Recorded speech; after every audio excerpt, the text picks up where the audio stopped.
Hello and welcome to session 5. We did 5 sessions of this. Session 5 of hashtag iHunt, which is a fate-based game. Essentially, it's a standalone game of monster hunters in the gig economy, where the world itself and capitalism and everything like that is more dangerous to you than the monsters, which has a bizarre resonance to the present situation, but we won't even go there. But that's where we are. And we've had a couple of gigs with our PCs tonight.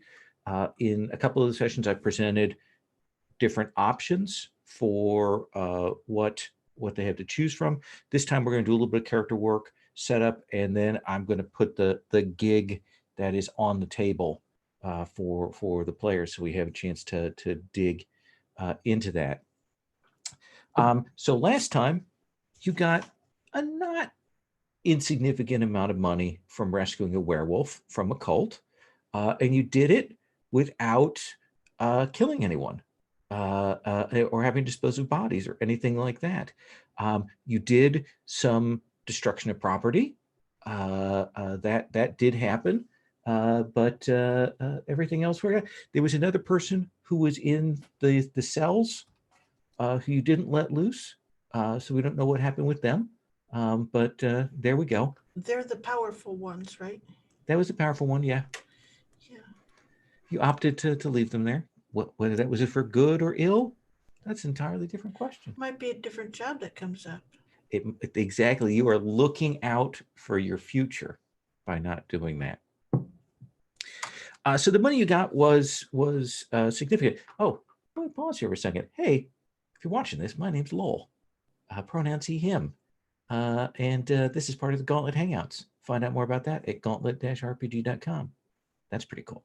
So where we left off last time, you had turned the daughter over to the father. You'd had some pancakes and cereal and whatever the father had put out for you, and you'd had a decent relieving session there. Now, if you have stress marked boxes of stress marked, that stress goes away. It goes away in between things. The only things that stick around as sort of permanent ongoing damage that you have to go and get cleared are consequences. So I think that only matters for Takahiro.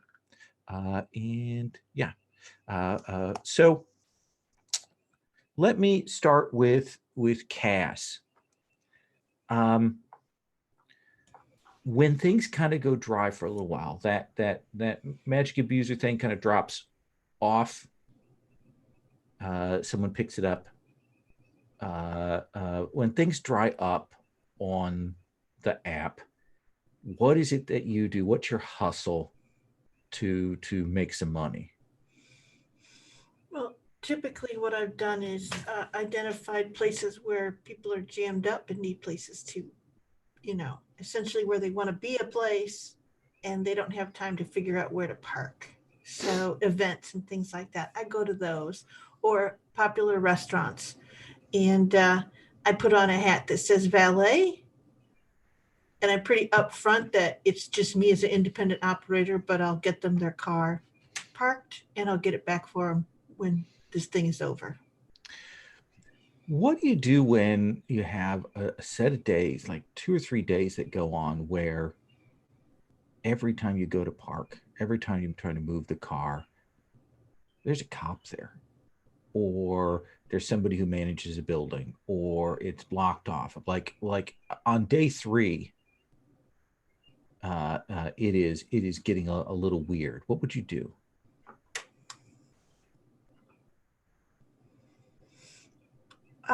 I guess I would actually probably go and consult with Jamie.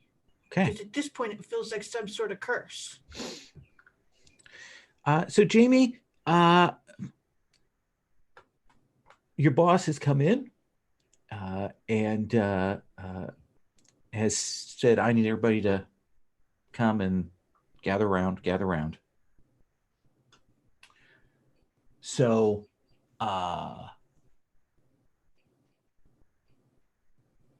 my wife and I are getting a divorce. And uh, so our assets are joint names. She doesn't want me to keep the shop open because she thinks that I've been, and so we'll be cutting you the check for the rest of the week, and then we're closing. All right then. And you see one of the girls there, one of the older girls, actually kind of go pale, like clearly there's something going on there. But he cuts you the check and cuts corners. And he's like, well, there's more coming. I know you've got some other pay due, but we'll get that to you. We'll get that out the door here ASAP. You don't have to worry about anything. Don't worry. We got this. In a way that says to you, there's no way you're ever seeing that money. As you're coming out, you will see Cass. Yeah, she comes right up to you. She's like, Jamie, I'm telling you, I gotta be cursed. I need your help. Oh, all right. Yeah. Okay. What kind of curse are we talking here? It's like there's a cop everywhere I don't need a cop to be.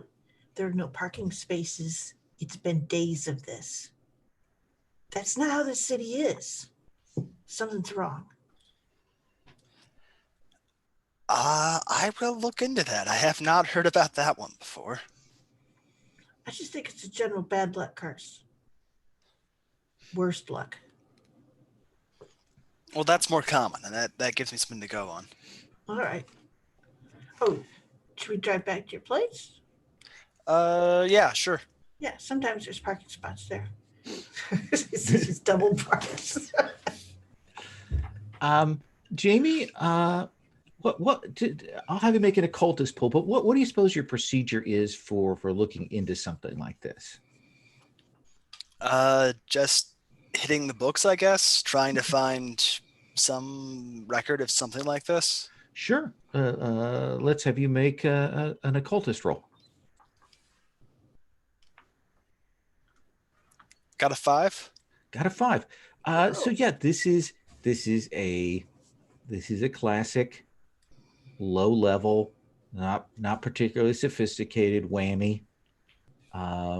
It takes a little bit of know-how to do it, but it's real rough and unfocused. What is it that you have to do to clear that bad luck?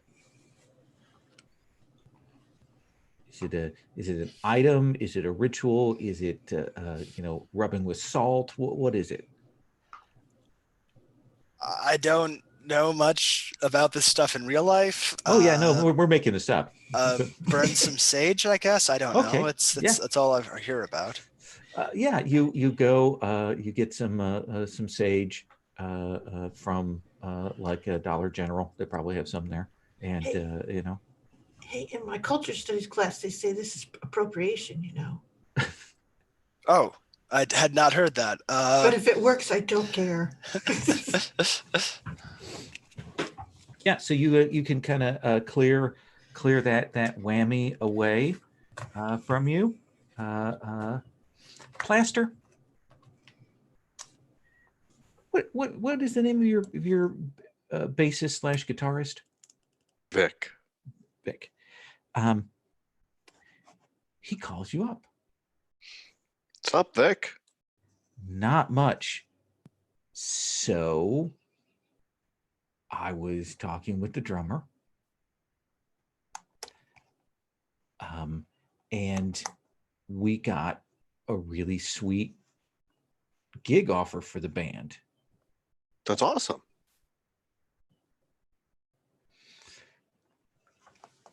It's a lot of money. Okay, well, we can blow it afterward if you're nervous about selling out. Yeah, well, it's not so much selling out in exactly that way. It's Mm. how much Steely Dan do you know? How much Steely Dan do I know? Yeah. Is that like a robot or something? No, Steely Dan's a band, popular like 70s band kind of thing. 70s? Sure, yeah, okay. I mean, we can put our own spin on it, but I talked to a guy who really needs someone to do a Steely Dan cover band to fill on the set of shows that he's doing. You said we can put our own spin on it? Yeah. I mean, obviously, it still wants to be recognizable as a Steely Dan song. Hmm. Okay.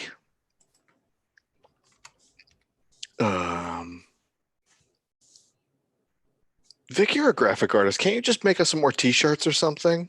People love those t-shirts. You know, the problem is that the markup on that stuff is not great. You know, a lot of people are finding that stuff. Every time I do a good shirt, it's up on Redbubble by somebody does it and puts it up there within a few hours. You know, it just this is a real opportunity for us. But I can understand if maybe you don't want to come along for the ride.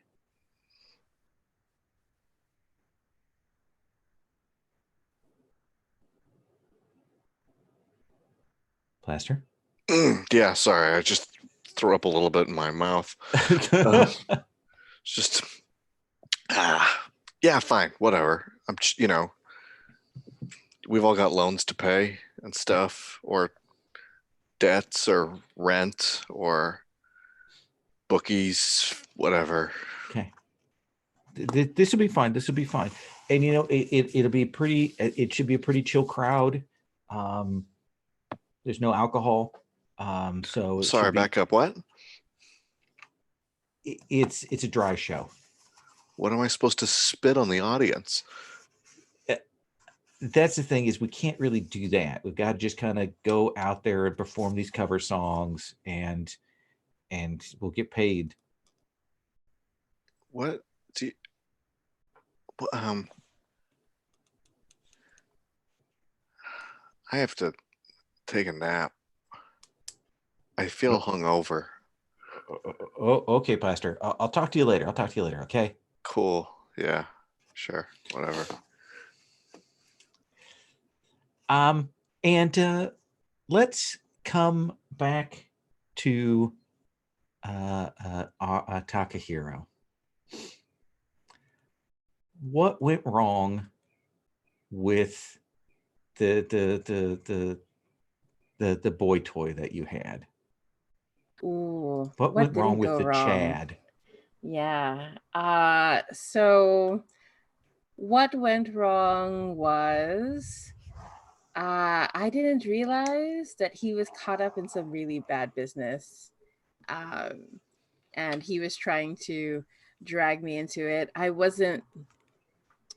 not completely sure what it was. I feel like it involved a lot of bad juju and video on demand kind of situation. I realized he was trying to recruit me for something. And how did was it? Did you break it off with him? Did they break it off with you? What do you think? I think I knew I had to break it off with them, and I didn't. And Christy had to step in and save my butt again. That makes sense to me. And when you're at that lowest point,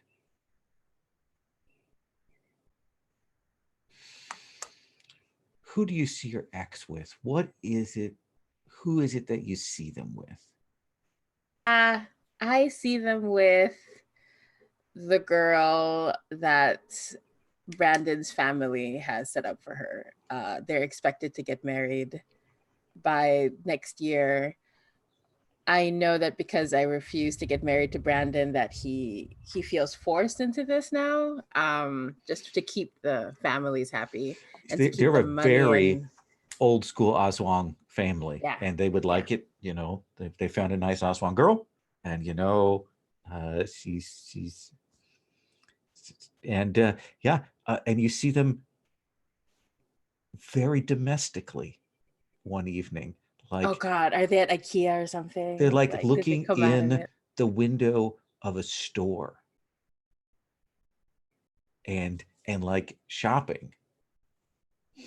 What would you do?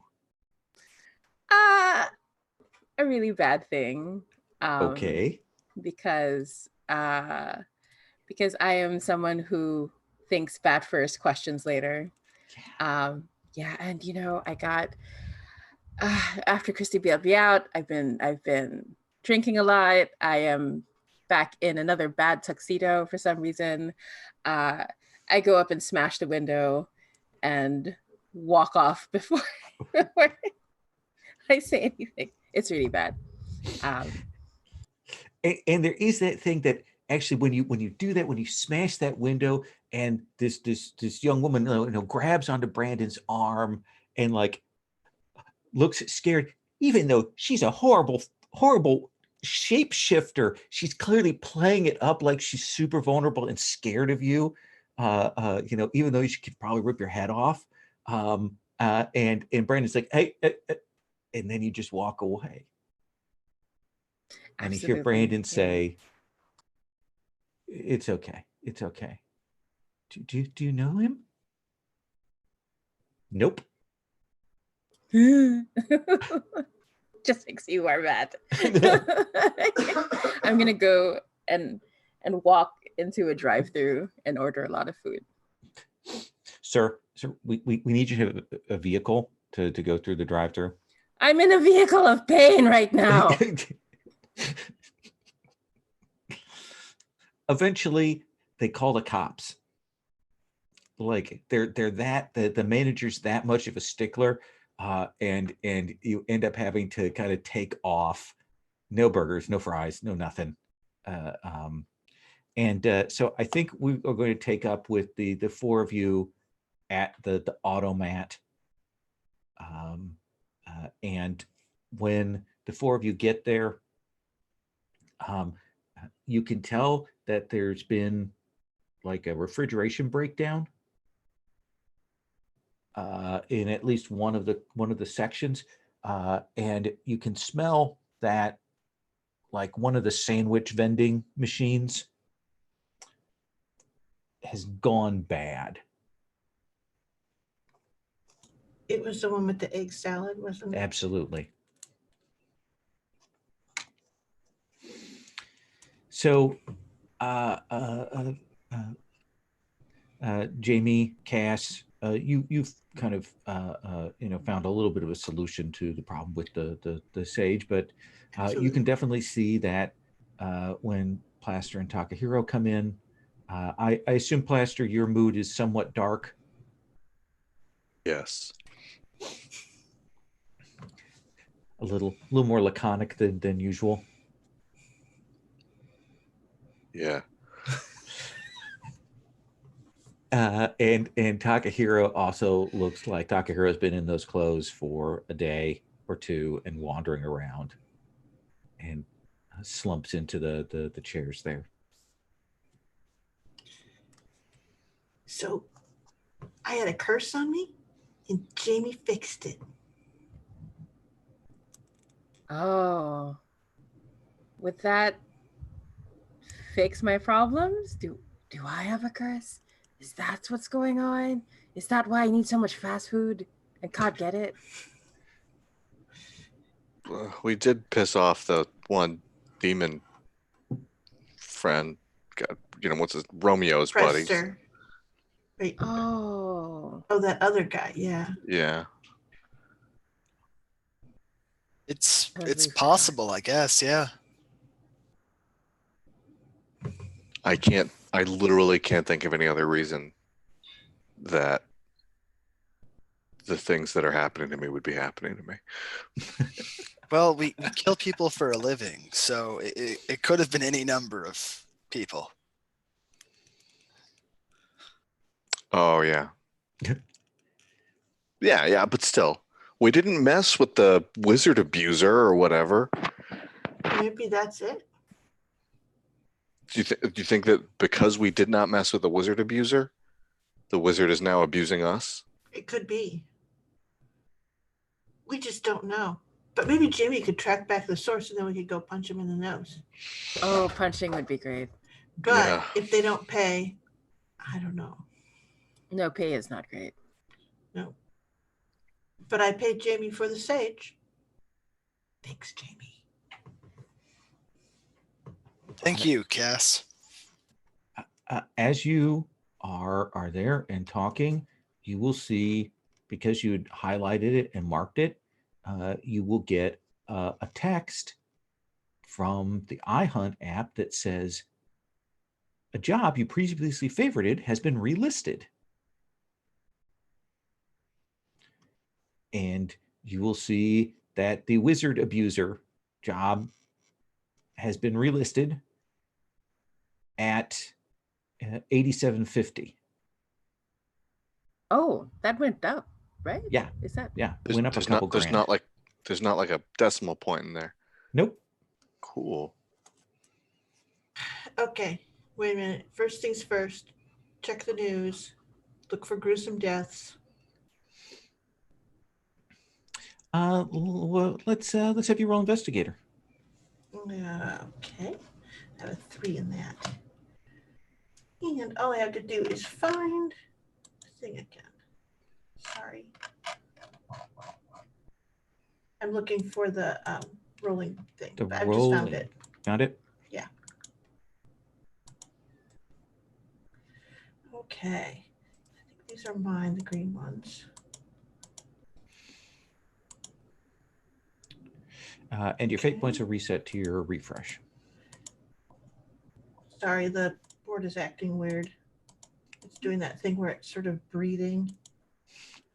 Oh, look at that. Unprecedented. What'd you get? -4 on the dice. I got all. You know what though? I'll spend a fate point. What are you tagging to do that? I don't know. Dang it.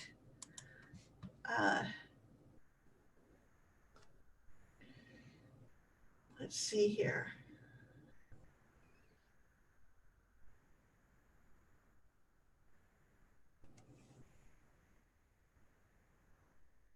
It's a hard one. Mm-hmm. And you're trying to look up info on the wizard, or? Yeah. Oh no, gruesome deaths.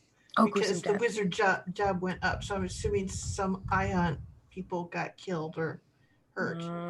Let's see here. Oh. Well, no one is using it. I can do a subscription, do one of those subscription things, and then while I'm doing it, put myself into where they can't read my thing, and I can't remember.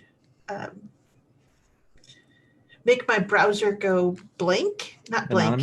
Anonymous. That's it. The word that I could not think of because I'm super sleepy. And just for that one thing, I can get like one search of articles. So I think it is going to allow you to re-roll there. Okay. I assume that's what you would prefer. That's, yeah. I think that would be the most helpful. It will be better.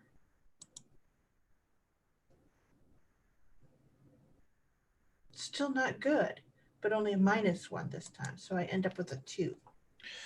So I think what you will hear through the iHunt sort of grapevine as you kind of pull some things together is that a couple of new people who had done a few jobs took that job and have not been seen since. No bodies, nothing like that. Now, some people do these things and then just move on to another place or things like that. But they knew like enough people, they had enough contacts, they'd like gone and talked to people that when they kind of go missing, people are pretty sure that something went south on that job. But they don't have any details on the job. No. Okay. Yikes. And what? That's all we got. Do you want That's- to take it though? That's I mean, well, I have nothing left to live for, so that's okay, I guess. I'd Also- say, Hmm? no, just say get your curse taken care of if you've got one. Maybe that'll help. Oh, right, the curse. Yeah, I at this point Takahira has like paid money to get the spoiled egg sandwich and is eating it and has not noticed it's spoiled. Yeah, that sounds great. Yeah, okay. It's slightly more greenish gray than it usually is. Oh, this is nice. This is what I deserve. I will say that there's twice as many of us than were of the crew that probably failed this job. And Tucker, here, let me know if you're not going to finish that. Oh my God, Jamie, you gotta help him.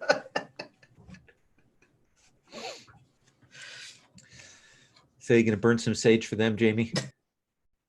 Yeah, I'll do whatever I did for Cass, see if that Okay. helps with them too. Let's have you make an occult coldest roll to kind of overcome and take care of whatever residual whammy is hanging over. I got a 5 again. Look at you. Yeah. So I imagine that there is a little bit of kind of like magical flair when you actually burn the sage there. We actually will see a little spark of power come from you when you do that. And there'll be kind of a snap. And then the automat smells like burnt sage, like really strongly.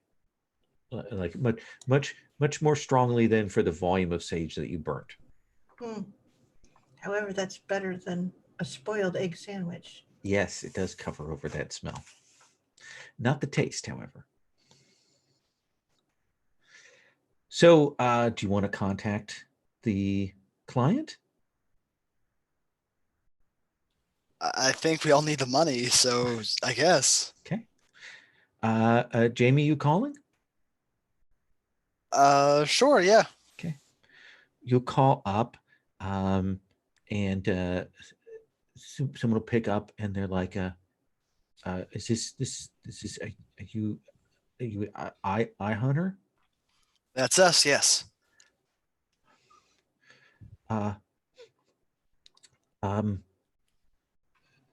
So what can I tell you? Well, your ad didn't really specify, is there a wizard abusing people or is someone abusing a wizard? There's a wizard who's abusing people. It's kind of complicated. Maybe we can meet. That would be good, yeah. Just send us the address. And she sends you a place that's kind of a dive coffee place. It used to be a chain coffee place, but they sold it out, and essentially they just crossed over Big B Coffee and wrote in something else. But they still have the same horrible coffee there. We will do a wipe and see you coming into this place. They seem to essentially the draw for them is that they actually have lots of good charging stations here. The coffee is terrible, the food is awful, but there's lots of plugs. And you'll see this young woman. She looks like she's maybe 20, 21. She's clearly dressed in a kind of combination of wanting to look eccentric, wanting to look odd, but also, clearly is kind of living on the margins. And she will look up when you come in, and she kind of stands. She has black hair that has kind of tassels of white in it, that you're not sure. It doesn't look like a dye job. And her eyes are very intense. And she'll say, hi, I'm Cassandra. Can you sit? Yes, just I guess we all sit and like let us know what the situation is. Okay. So I'm kind of a practitioner, like very low level. I've done some things for the last couple of years, just minor stuff. And there were some other friends. We kind of picked up some things on the internet and some other things. And some people knew some other people who had other contacts, people who could mentor and things like that. I mean, they're different arts, they're different practices. I'm still not. I still don't know what those are. I'm not that deep into this, but myself and a couple of my friends, heard about a guy who was helping young young wizards out, doing training and assisting and helping to place and things like that. And we went to their club, and I don't remember very much about what happened, but my friends, and I was the weak one. They were stronger than me, but I don't remember what happened the rest of that night. I just know that they didn't come out. And I remember that he did something. And since then, I can't do anything. I can't light a candle. I can't see all of everything that I could do, everything that I kind of put my focus in over the last couple of years. All of that is gone. And afterwards, I kind of asked around and pushed, and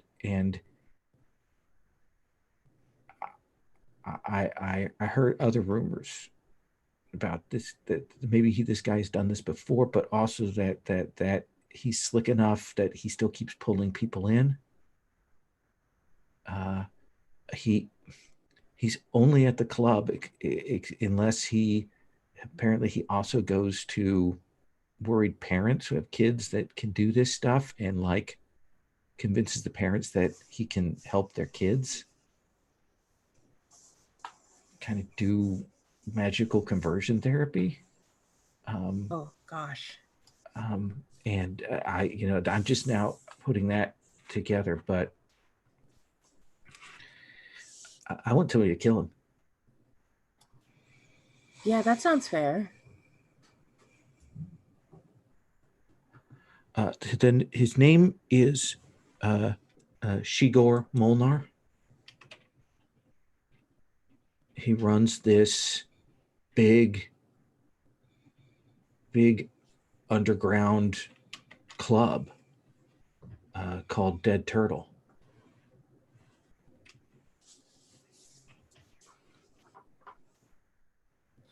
How are you now, aside from all of that? I'm trying to figure things out. I went back home. I've been back home for a little while, and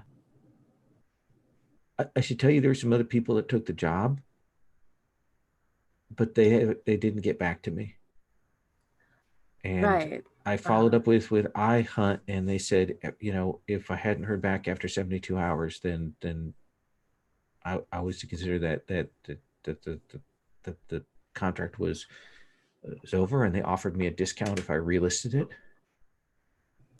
Right. Right. And about your friends, the ones that you haven't seen, um, is there anything left behind of theirs that we could use to try to track them down or see how they're doing?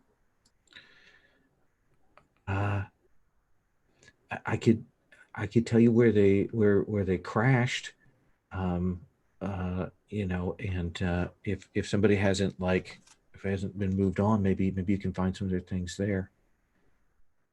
They had some roommates, so those people might have just gotten new people, or maybe they haven't done anything. I just don't know. I was only over there a few times, and the other roommates were mostly dealers and were smoking and were really high.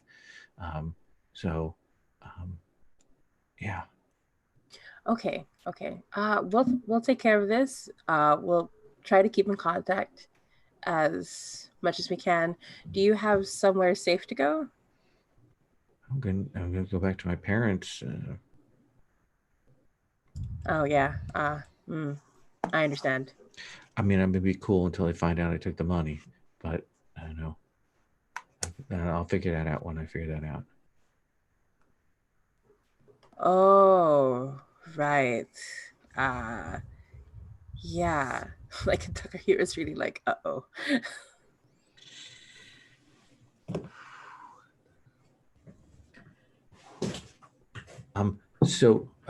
Yeah, here's where Dead Turtle is. It's wild. I mean, it's a big place. I have a hard time thinking a dead turtle is wild, but I will take your word for it. Yes. Okay. And she goes, okay, well, you'll get back to me, please. Yeah, absolutely. No matter what, we'll contact you. So we're better than the last few. Don't worry. We're amazing. Yeah. Oh, okay. Good. I'm glad to hear you're amazing. Yeah, totally. Yeah, so stay safe. If we need anything, we'll contact you. Okay. And she will get up, and she drains the last of her horrible coffee. Puts the cup down where the grounds kind of sink back down off the side of the thing, and she will head out. So you have a location, you have a name, you have some stuff to go on. Let's do a once around for kind of what you're doing, looking into, questioning, investigating. Plaster, shall we start with you?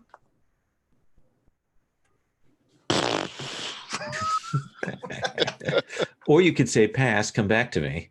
Dead Turtle is the name of a club. Yeah. Well, I mean, I played a lot of clubs around the area. Maybe I would know somebody who knows the place, or maybe I've even been there myself. I don't know. Do you want to use your people who know people? Yeah, sure. Okay. Is that the stunt where basically I spend a fate point and bring in an expert? Yeah.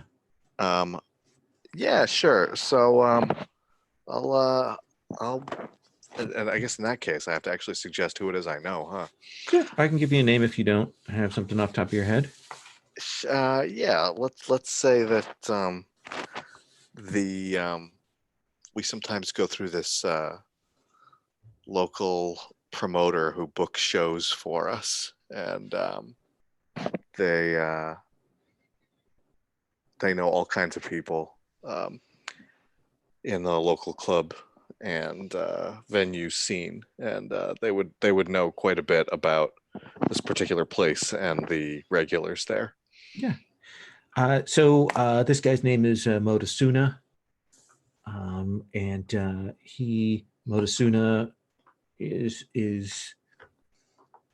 I won't say necessarily glad to see you, but he's willing to work with you. He got a little bit burnt from the job that you burnt the club down. But he's like, Plaster, we haven't been in the circuit for a while. Yeah, the night job has been keeping me busy. But I have no idea what you do at night. ooh, you know, yeah, Okay, with that kind of answer, I don't want to know. Okay, yeah, we're good. but you know, Yeah. Yeah. So you want to know about Dead Turtle? yeah, yeah. What's up with that place? It pays well. It's Cool. hard to get in. It's actually there's an old underground parking garage out on Admiral Pier, which got the pier had some incidents and it kind of got broke down, but the parking garage kind of spans under it, and it got condemned because they had some water leakage and some structural problems and things like that. It built lowest bidder. Anyway, I don't know the hows and whys of this, but they've got some entrances down and they've built kind of a place inside of this. It's isolated. It's loud. There's actually a couple of rings to it. Like on the first place that you go into has a couple of stages, and sometimes they'll have two bands playing because it's big enough to do that, and they'll have a bar and then the dance floor in between and stuff, and that pays okay. I mean, that pays decent. It's good visibility. They cycle bands through there. But what you want to do is you want to get in that next tier in to the inner circle, and they've got just one stage, and they pay top dollar for that. And a lot more high end stuff going on in there. And supposedly there's a whole VIP suite even past that, but I don't know what goes on there. Huh. Does it seem like the kind of place that they'd be open to letting Wizard Abuser play? Yeah, maybe you could. I could like make a contact. Is that the name you're going with? Maybe we should step it back one to Caustic Vampire Head just to be safe. Okay. Something about the night job you don't want to know. It takes a long pause. It's Caustic Vampire Head. Okay. Yeah. I can see and maybe get you cycled in for a gig on one of those stages. Your first night is kind of you don't get paid much because it's a real tryout kind of thing. And it's not one that you do adverts for. You don't do flyers or anything like that. In fact, they kind of don't want people to do that. You just go. So let me get you in. Cool. You still with the same people? Yep. Okay. Vic and Kelly. Yep. Okay. All right. Let me make some calls. Thanks. You get the same phone number? Yeah. Okay. And he says, all right, I'll get that taken care of for you. Thanks, man. Cass, what are you doing? Besides being muted. I just want to make sure you stay well hydrated. Fair enough.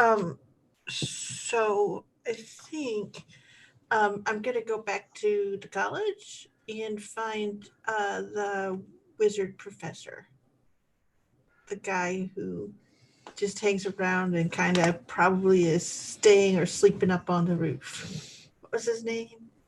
Oh God. Let me see if I can find it here. It's not Joshua.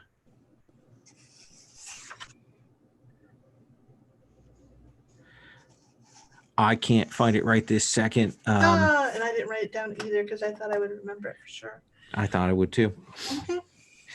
So we're going to give him another name. He's changed his name by the time you've come there.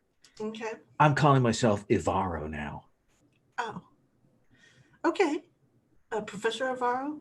Just call me the Ivaro. The Avaro. Oh, The right. Ivaro. Okay. So I have a question for you. I got an answer for you, sage-smelling lady.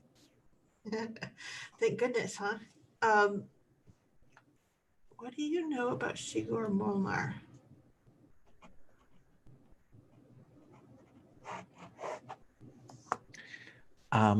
Let me.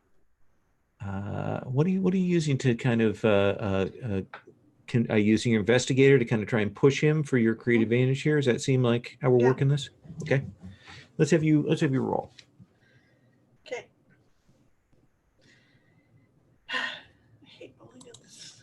All right. Oh, wow. It's a -2. And then +3, give me a +1. I just don't Are you even happy know. with that? No, I'm not, Lowell. Would you like to spend a fate point to reroll? Yeah, I'll use a card or lab key. I have access to one of the labs where he can get in and get himself some of the paper Materials. products. Yeah, materials. Components. Yeah. He's mostly stealing like soap dispensers and stuff. And Cremora. Yeah. Wow. Okay, so -1, but +3 gives me a +2, which is better than the 1, I guess. Thanks. I know he's got some pull. Oh, he's got works at a club. He's an okay wizard. I know he's got a partner, a woman that he works with. Which of the two of them is the one that steals magic capability? I don't know about that. What do you? That's not.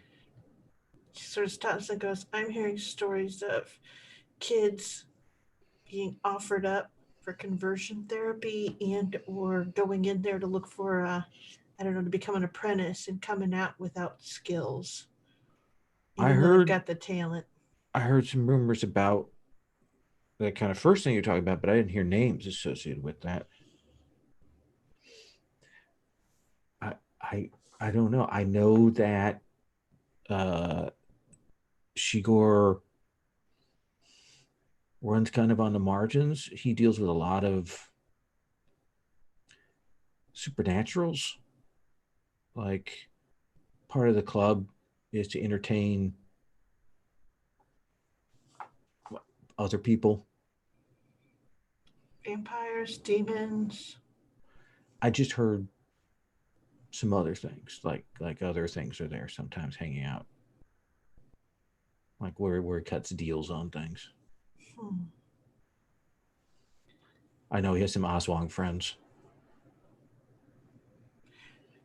Well, they all know each other, so maybe that's a good lead. Well, I don't know if they all know each other. That I'll be real careful saying that around them.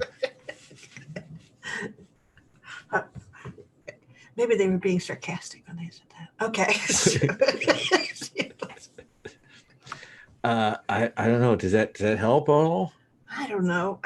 How do they steal someone's ability? That's dark shit.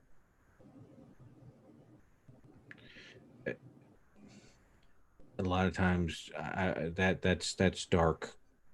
That's dark shit if they're doing that, and they'd want to keep it on the down low. I can't imagine that if they're stealing from anybody who has any measure of power, that those people are in any shape afterwards.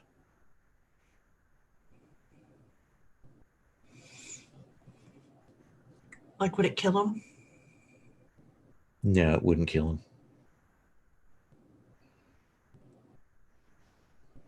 What would it do? A good deal of magic is about control of the self. and a lot of people who do this kind of thing put a lot of investment into themselves and suddenly rip that away from them, and that can change them.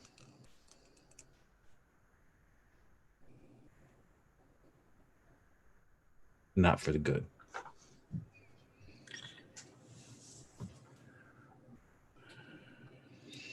Can't fix it. Can you? I don't even know what we're talking about, Seiji.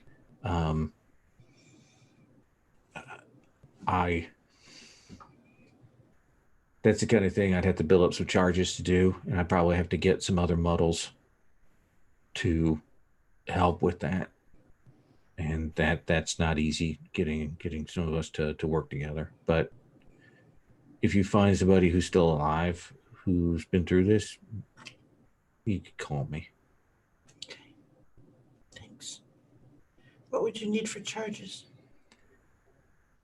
Not telling you. Oh, sorry. I don't know what. That's for the Avaro to know and you to find out.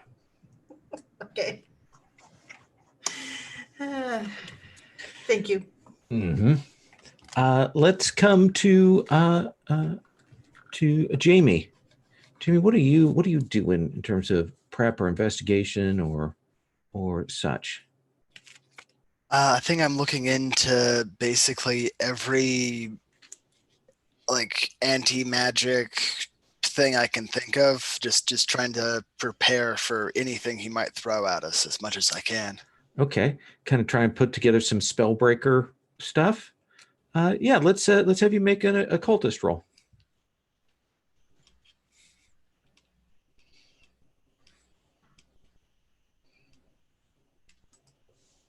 Got a 3. Got a 3. So we'll give you a spellbreaker. I'm going to miss spellbreaker with 1 invoke on that. So what do you think that kind of material looks like? I mean, what is your sort of tradition? How do you visualize magic, Jamie? Probably pretty just cobbled together. I don't know. I guess I just have like little, I don't know, bundles of something or other that I can just, I don't know, to use somehow. Like little sachets, little things like that. Yeah, that sounds good. Okay. They probably have weird herbal smells to them, and little signs written on the outside. Probably got these little bags at a discount store, like a Michael's Crafts place, and then you put the stuff together with them. Okay, yeah. So you think you're set. You kind of got some pieces together for that. Takahiro. And again, we also assume that any previous investigation knowledge has been passed on by the time it comes to you. What are you up to, Takahiro? So I hear from Cass about the Aswan connection, Mm-hmm. and I try to look into it, and instead I find myself in my room surrounded by all the pictures I have of Brandon, and I'm crying and sobbing. I'm going to take a fate point to compel myself. Absolutely, but on one condition. You Yeah. have to tell me what song is playing. Oh yeah, absolutely. I want to know what love is. What's that? I want to know what love is. Like, and Takahiro's just singing to himself, sobbing, holding onto the bat. His mom. Your mom is. Yeah, there you go. What is going on in there? Mom. Oh God. I love him so much. What is the thing that your mom brings you to console you? Is it like chocolate milk? Is it ice cream? Is it brandy? I don't know. What is it? It's tinola chicken soup. She makes it the best. It's extra salty to get past my tears, as she always says, and she forces it down my throat, and I'm just like, it's dribbling. He's so hot, but this is a girl. and she's like, you know, and she's just trying to get you. You can see her going, how old is he? Me, I was actually thinking like Takehiro's an old millennial, like around 35. Yeah, so she's still like, I don't believe this. I love him, but Mom, why can't you be more like the other Filipino moms and never let me go?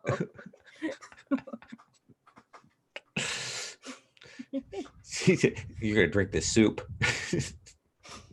Okay, and I'll burn everything in this room. Do you want some egg sandwich? I have like a bite Oh, left. And what there's, like, the? Oh, and there's like coffee grounds on it from the cup earlier. let me just take that from you. Okay. So do we want to have the group come together to talk? Do you want to do another once around? I think maybe a meet to consult about next steps. Yeah, meeting up sounds Yeah. good. But when you get to the automat again, there's like a big plastic sheet over that vending machine, kind of a hazmat thing, and it smells like bleach in here. But you know, it feels like they got that at least removed as a public safety hazard. And so you can talk about your plan. How do you want to approach this? So the first thing that strikes me is this place is down in a parking garage, right? That's like the best place possible. We can drive right up to a back wall in it if we can figure out where it is. It's not clear to me that it's actually being used as a parking garage. There's something about water damage. Right. But it's a big one. Like goes on, there's lots of different entrances, right? We just have to get another one, new entrance, different entrance, Okay. drive in there, Uh-huh. come in around. Okay. So, like for murder. Yeah. Okay.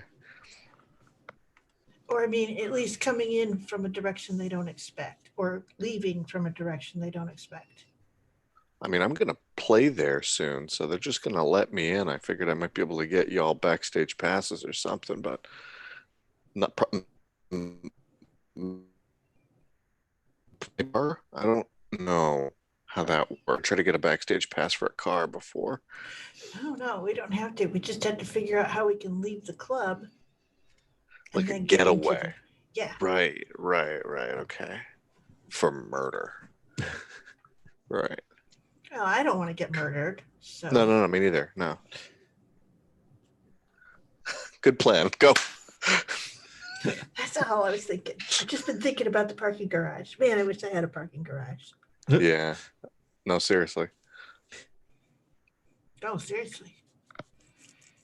So your plan is to find, like, I mean, it's a big sprawling place. Try to find an entrance that maybe they haven't covered, get it open, and get your car in there as quick getaway or quick drive through a wall kind of thing. Exactly. Okay, that seems reasonable. Any other preparations being made?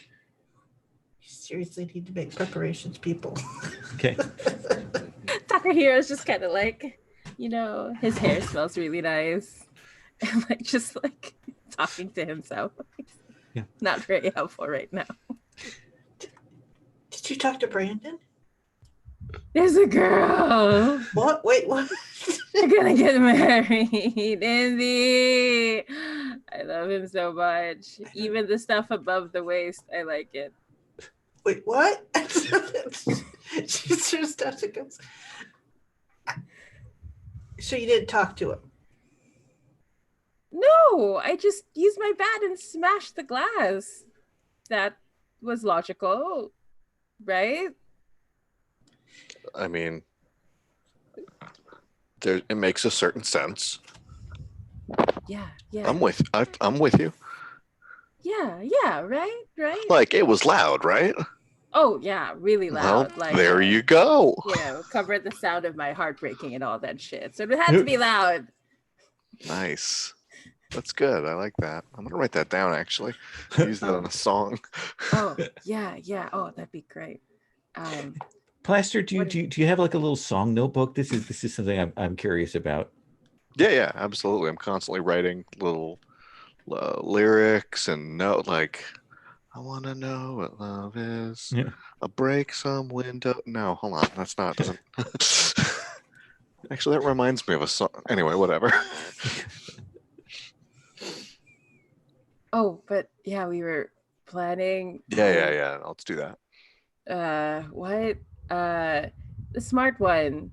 What's her name? Jamie. Jamie. You must have done something smart.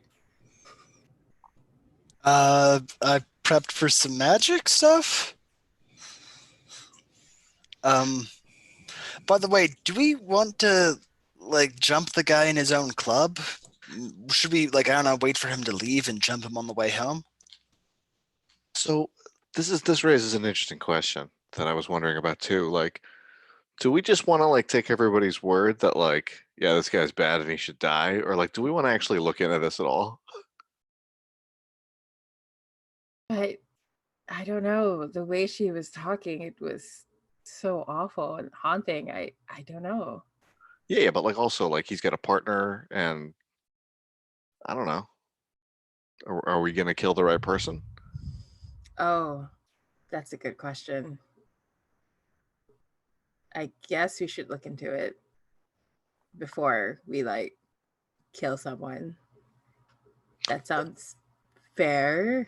Also, like, what happens when you kill a wizard? Do they leave like a body that the police investigate? Because like we usually don't have to worry about that. But Well, the ones in the Philippines, if they get strong enough, just snakes and insects slither out of their body, and you know, there's no body left. Enough to make a bag, I guess. that's Um, so fucking awesome. yeah, Why yeah. did I not become a wizard? But you Oh, know, I don't know what it's like here. So yeah, I don't know. We might have to worry about a body. But there is that duende, who will never call again, I guess. well, we'll keep that on speed dial just in case it doesn't burst into spiders or some junk. Fair enough. So I will say you'll get a call back, Plaster, just to confirm for you that they want you in like a last slot, like the graveyard slot on one of the 2 nights from now.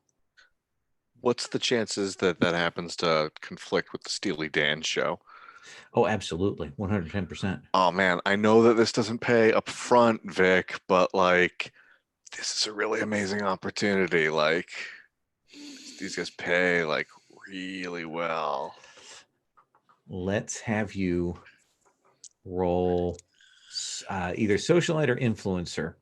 I think is appropriate here. Which one feels right for you to convince? Because he'd like to make some money. He'd like to make some money now. I'm gonna argue influencer because this is all about like, but who do you want to be, Vic? Like, do you want to be a rock god, or do you want to be a Steely Dan cover band bassist? Because I'll make you play the bass for this fucking show. Let's have you roll. I mean, -1 for him on top of his resistance.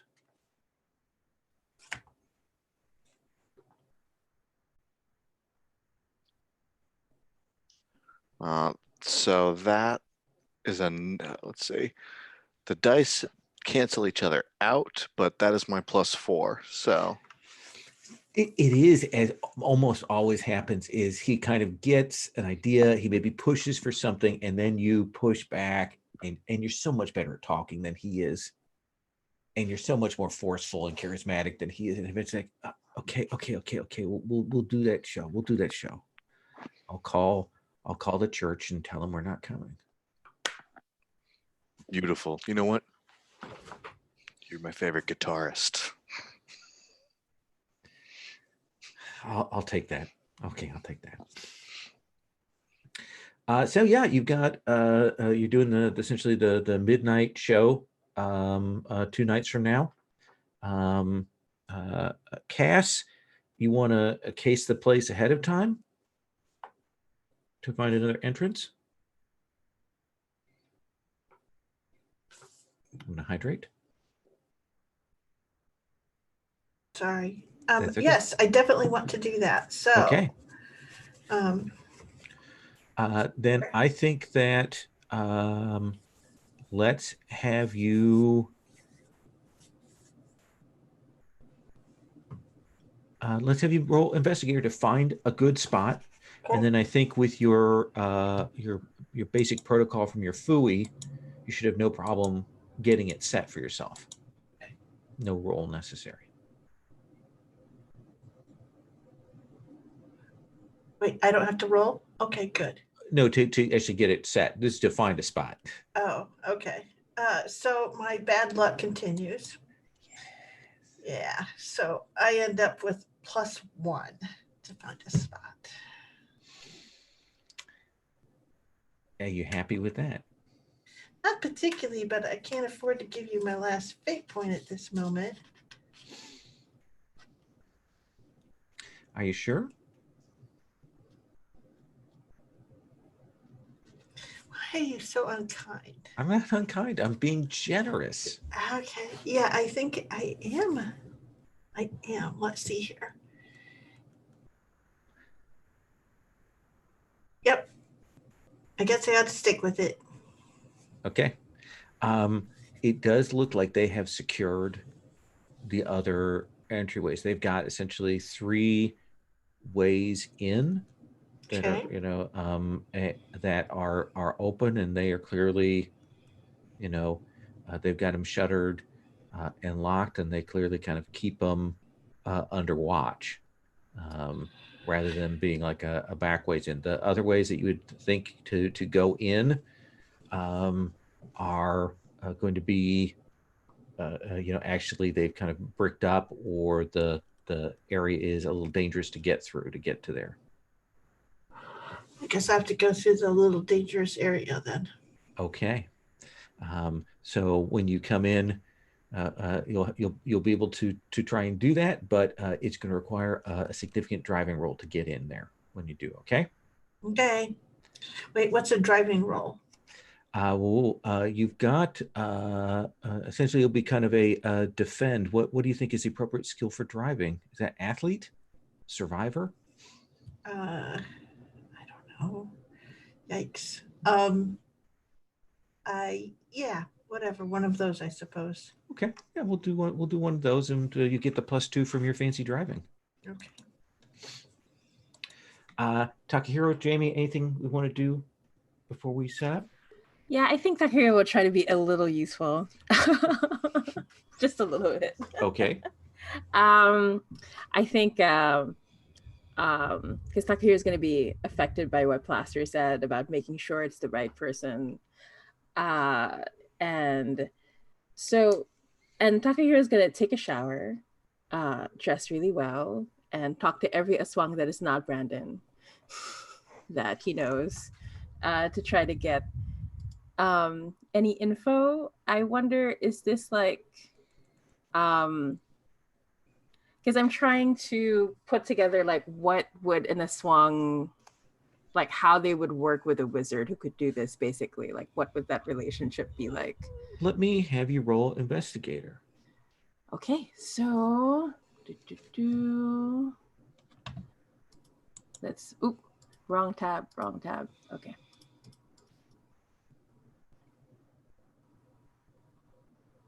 That is a 3 in total.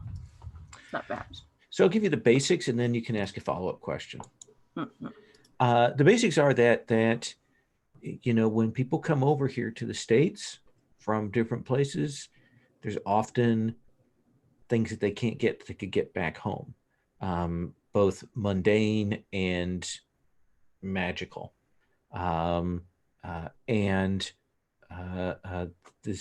are people like this this person that help supply that, and also supply them a space where they can hang out a little more like themselves in a club environment from time to time. It isn't like a club full of Oswong, but if you know that for them, this is supposed to be a place where if you want to go and be a little wild, you can do that. A lot of the Aswang, they don't do it because it's still dangerous, and they've got their own ways and feeding grounds and family lines and things like that. But there are some that do it, and some that do it and don't tell their families, kind of thing.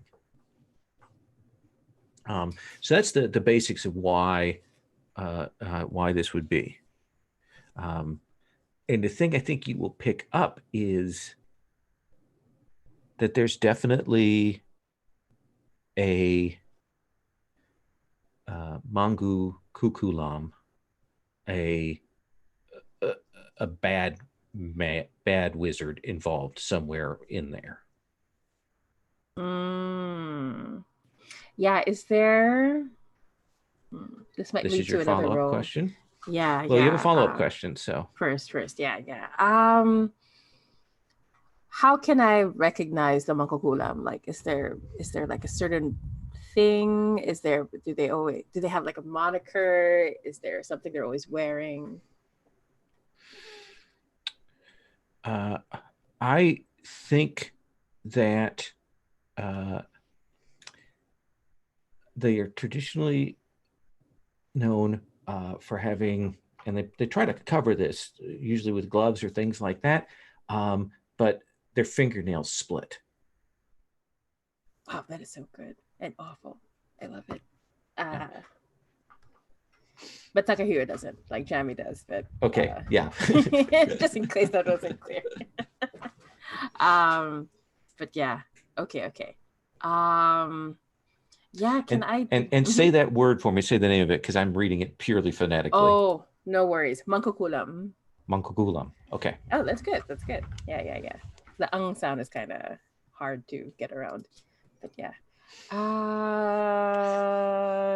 Can I do a quick occultist roll to try to? I'm doing this by raiding my mom's. We have an attic that I'm not allowed to get into. Oh yeah. I'm trying to raid and find any anti-Mangkukulam stuff. In particular, she's only said this when she's really drunk, on Cali Shandy, when she talks about this time that she trapped a part of a Mangkukulam in something, but like in a bamboo case, but I don't know if it's true. So I'm gonna try to look for it. Okay. Let's have you roll occultist. Yeah, with my plus. Okay, I'm not gonna say anything. I'm just gonna roll it. Okay. Let's not jinx it. That's a 2. Wow, 2 plus 2. Wow, that is a 6. What is the thing? It's not a bamboo cage. Mm-hmm. What is the thing you find?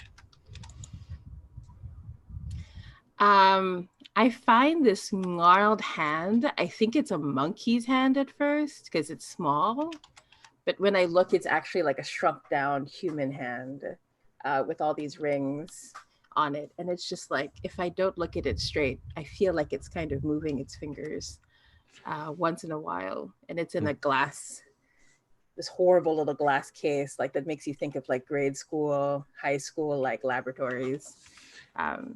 Absolutely. So there's your invoke in the chat there. Ooh, that's another great band name. Mangkukulam Pseudo Monkey Squad. Let's take our break here. And then we will come back and we will cut forward to Cass getting in and Plaster on stage.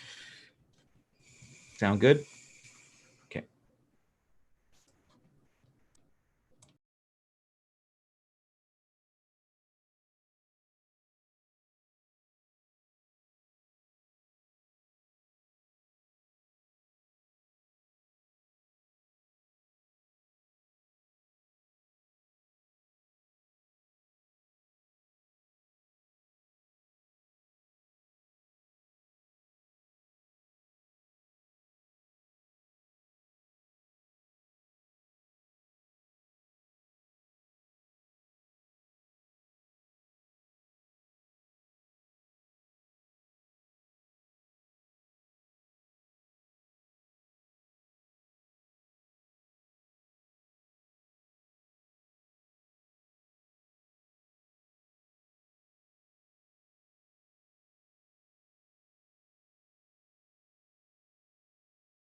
Sherry, you back?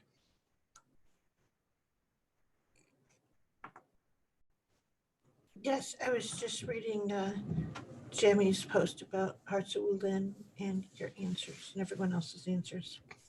It was a nice thread. It was a good thread. Some people said some things that hadn't occurred to me, which is always fun to see that. So, all right.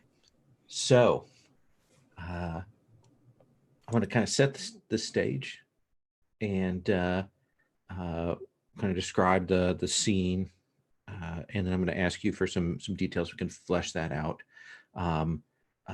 We will flash back to Cass's nightmare drive in through the flooded back tunnels in a second, but this is one of those. I don't know if you've been in one of these big sprawling underground parking garages, like in Chicago. They've got these under the city center because there's no real parking, so they've got multi-level ones that you can see for just a long ways.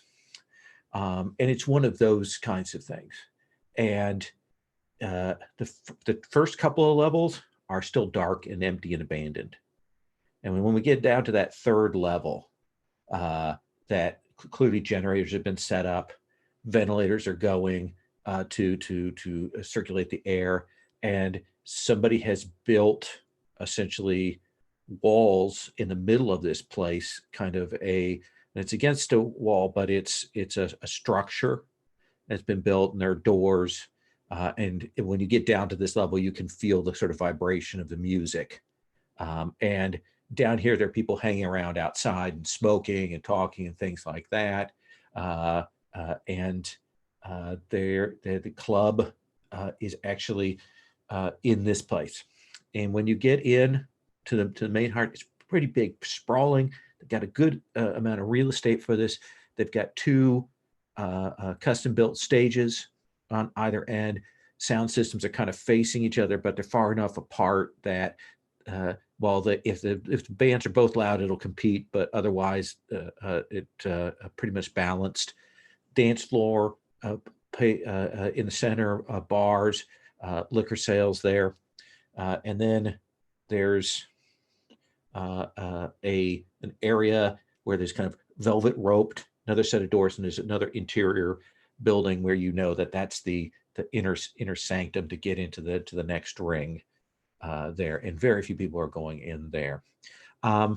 So Jamie, tell me, what's another feature of the actual space with the two stages?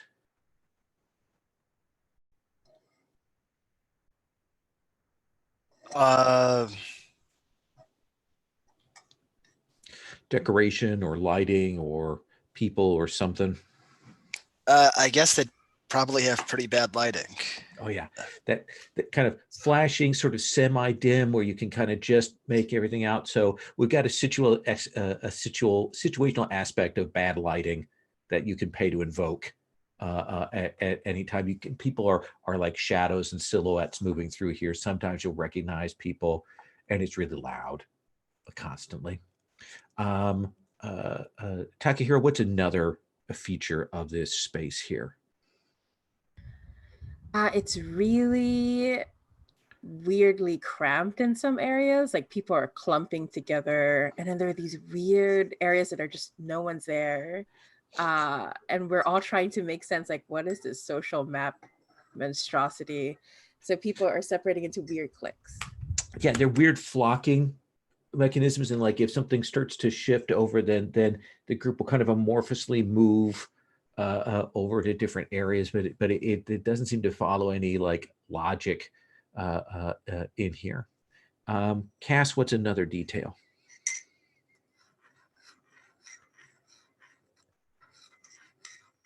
I think that one of the things that's pretty clear is that like the staff, they're behind the bars or they're coming out and stuff, but there must be like a hallway or a area that runs around the ring of the club. The employees aren't moving through the club, they're moving back through that is how Nice. they get around.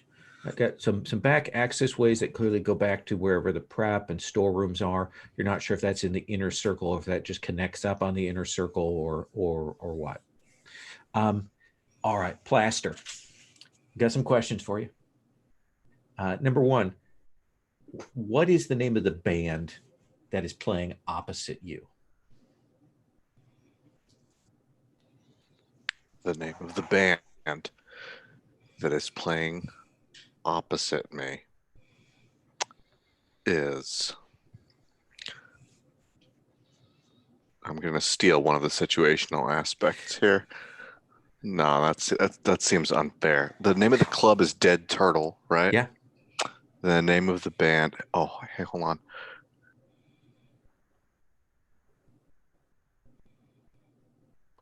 Oh. I was hoping I could make my wife do work for me.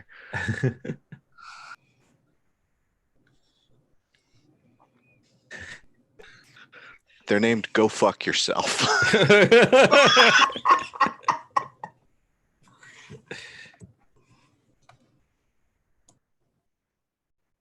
I like the idea that the band is kind of incomplete, like they have too many guitars and no drums because they're like, go fuck yourself. This is band enough. Yeah. They've got 3 cheerleaders, a bunch, like, no drums, a bunch of guitars, one person with like a what's that thing called? The thing that you, Like the xylophone thing? yeah, that thing. Like you see like Zydeco bands will play anyway. Yeah, exactly. Like a washboard thing. And one of those Washboard. weird, like etheric, like metal. Yeah, there's like a theremen. There you go. Oh God, theremin, they've got a theremin. There's somebody like playing like a musical saw. They have like a legit sports mascot up there who also like just gradually like tears off the costume during the show and is dressed in like a Hulkamania shirt underneath. It's a really weird performance, but like the crowd is eating it up. They are eating it up. It is one of the few times that when you've been at a show when you're like, we're better musicians than they are. Yeah, but they might be better performers, and I have to kind of give them that one. Yeah. So tell me what the set kind of looks like. What's your big song for Caustic Vampire Head? We play some of our old favorites and such. Also, like a really like messed up, angry sounding cover of like the One Steely Dan song that I bothered to teach myself in the meantime, thinking that I was going to actually have to play it. But I'm really excited to unveil some new stuff that I've been writing too. I've got this one song. This one goes out to my buddy, whose heart was broken. It's called "You've Got Such a Great Ass, but I'm gonna take a bat to this glass." Oh, that is so good. Okay, Takehiro's gonna start crying. Tears streaming it's so underneath sentimental. the shades. Yeah. So real. Yeah, you know what? I want you to make an influencer role. I will do this.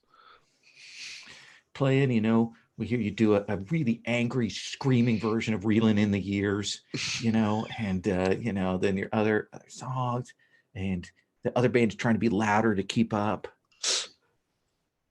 That is a net 3. So you let's see how they do. Okay, you guys are kind of it's pretty equal. You've got a little more musical chops. They've got the performance. It's kind of going back and forth. You're not pulling it all together like you would want. But you got a pretty good view here. There's a lot of people in here. You can see they're making pretty good gate. Almost everything's done in cash or gift cards. It's nice. They bring you free booze. It's watered down well drinks and stuff, but they bring that over to you. And it's cool outside in the garage because you're a couple levels underground, but it gets hot in here real quick. you don't think the ventilation is maybe up to code, as we might say. So you're doing that, and you can probably get a pretty good sense of the layout from there, keeping people's attention. While this is going on, Cass, let's have you make that driving roll to get your car close by, hidden, into position, easily accessible through the death cave. So would this qualify for Gorilla for a setup, or do you not set things up with Gorilla? Let's look at the skills and stunts here. Small units to take advantage. Scroll down here. I should put these on separate tabs. Strategist. Yeah, I like that. Yeah, let's have you do that. All right. That way, when I roll horribly, I might still come up net positive. Take your +2 for your driver stunt. Okay, so I got a 0, so that gives me 6 for my roll. Describe to me this sequence. What do we see on screen happening? I mean, you come down, you probably get to one of these garage entrances that they're not using because there's water and flooded into it and broken stuff. What do we see? Yeah, I think that essentially what you see is she actually goes out and she has she's put on some junky tennis shoes. She walks out through the water to get the gauge of what's out there, and she sort of picks her thing. So she takes the risks, not her car, and she picks out like the one place she can go through and not like hang it up on some rocks that are hidden under the water and stuff like that. And essentially, she goes through. She does a lot of set it going, essentially get the car with some speed. And then when she knows that they've got people set up, she actually like kind of turns the engine off and coasts it for a little while and things like that, so she can get some quiet movement. And it's sort of slow, careful, but she's mapped the way out where she'll just blast down there. So yeah, you will find you kind of roll in to this garage, the engine off as you kind of roll down one of these ramps into here and kind of park it. You're maybe 30-40 yards away from the building, but you kind of set up where the lighting isn't great, where you can kind of hide the car down here. There are some other vehicles down here, clearly like transport vehicles that they use to haul gear and stuff, but otherwise you're pretty clear. Does that sound good? sure. I feel like this montage deserves a badass song for that badass role. So what song do we hear from Caustic Vampire Head play over this as we kind of swap back and forth between them on stage and Cass doing this drive? What is the name of that song, Jason? So cool.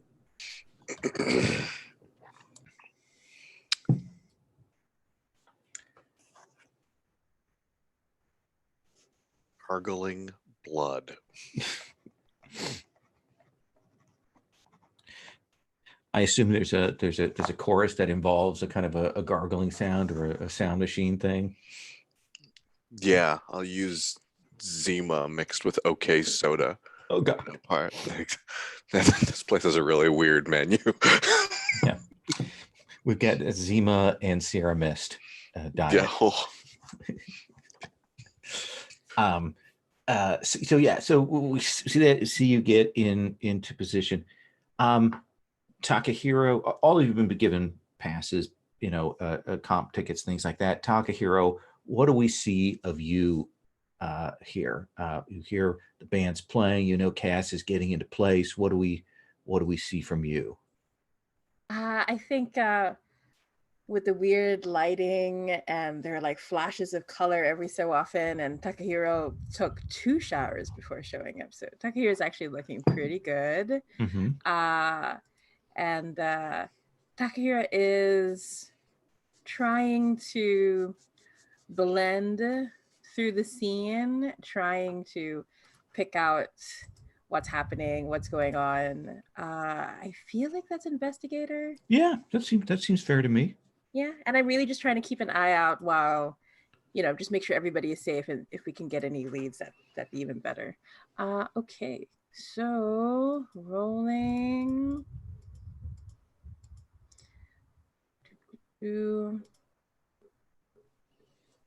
That is a total of 3.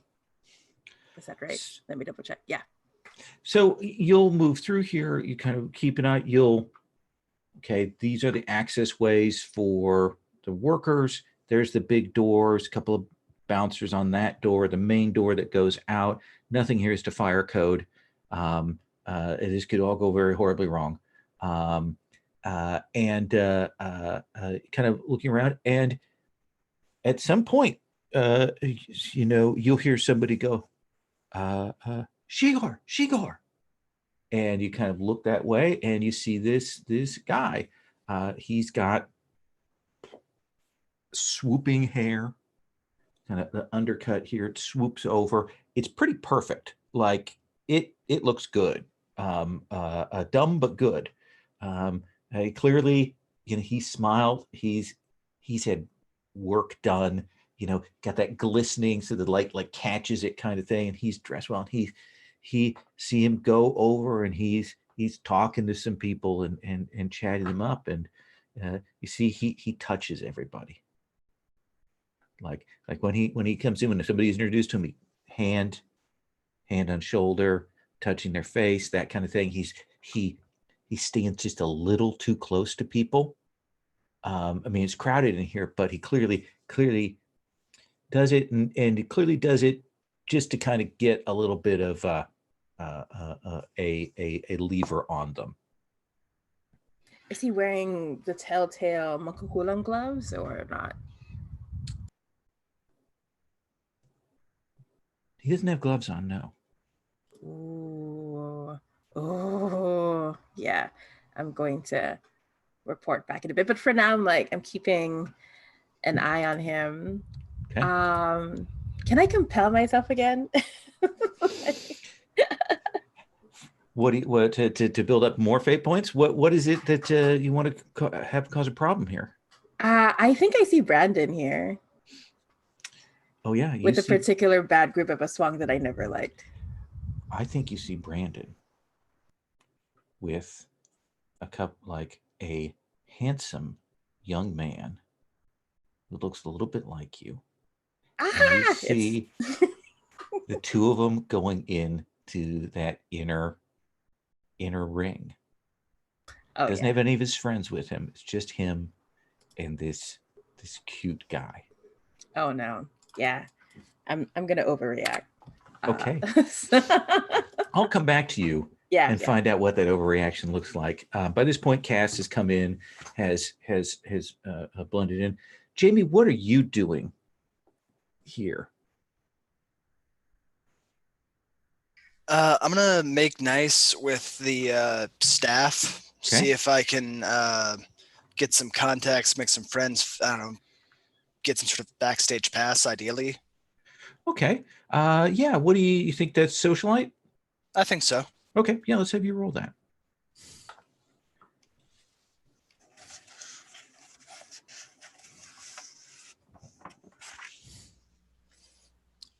Got a 2. Okay. It is so loud in here that it's actually very hard to kind of talk to them. They're clearly put upon, and while they kind of do acknowledge you, and you think it wouldn't be that hard for me to kind of slip behind one of these counters because I know how to play being a server, things like that, but the servers are not really interested in talking with people. They're just working. But you will hear a voice say, Jamie. And you see this woman, your Evelina contact, the one you trade materials with, and you see her kind of approach, and her eyes kind of, she goes, what are you doing here? Oh, I'm just checking out, the music and stuff. Have you heard about this caustic vampire head band? They're new to me, but they seem nice. I don't think nice is the word I would use to describe them. And she's kind of having to lean in, to talk in your ear. They're very, yeah, they're very, but not really my thing. Yeah, you might not want to hang around here. Why's that? And she kind of looks around. She goes, remember I said that you should not talk about that job you did? Yeah? Yeah, that guy runs this place. Ah, okay. Yeah, I'll get out of here right away then. Okay. And she will back away and kind of move into the crowd, and like it's clearly like, I'm leaving now kind of thing.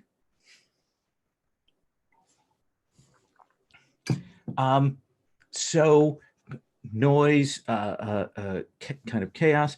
Do you have like a 10-15 minute intermission in your set, Plaster, or do you just run it all through and then we're done? 10-15 minute intermission. I figured they might need my help for some murder. Okay. Yeah. So, your bandmates are kind of tuning their instruments, which seems like a fool's errand, but they do. Who would you spot most easily in the crowd, Plaster? Do you think it's Jamie, Takahiro, Cass? I have to imagine to be Takahiro. Okay. So I think you see Takahiro pushing his way towards that inner area, and has the look of a person who's maybe going to make a scene. Mm-hmm. Yeah, you see me going for the bat. What do you do, Plaster? I turn to the band and say, stop tuning, start playing Gargle Blood Part 2, and then I... What key is it in? Yeah! Okay. And I shout and dive into the crowd and try and crowd surf my way to Takahiro. Ooh, I like that. May not be easy to do considering the weird social flock movements. Yeah, it is a difficult thing. So I think that's going to increase the difficulty, but I'll let you use, you've got influencer. This is what you do. You're part of the 66. Okay, so I got this plus that. What do you got?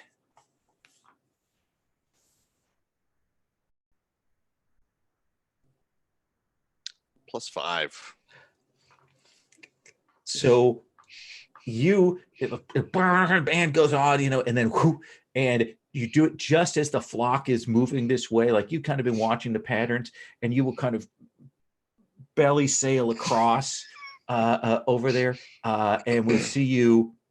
Do you land in front of Takahiro? Do you knock Takahiro over? What do you, or are you just going beside Takahiro? I try and pull him up into the crowd with me. Yeah.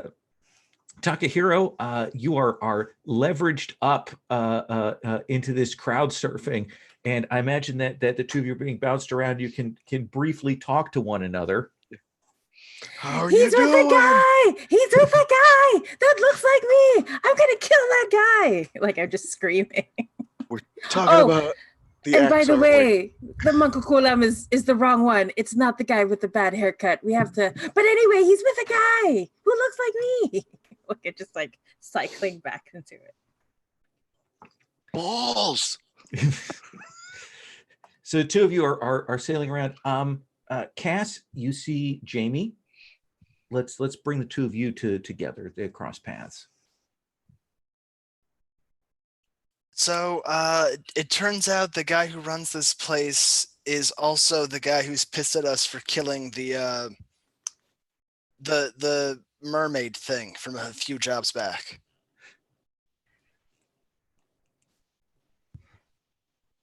You're muted. Sorry.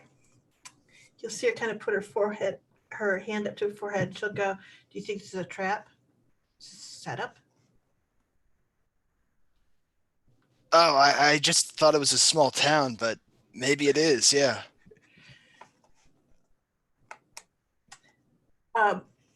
We had our client send us some information about the two people that she lost. Got pictures? Yeah. I'll look around for them. Let's have you do an investigation roll.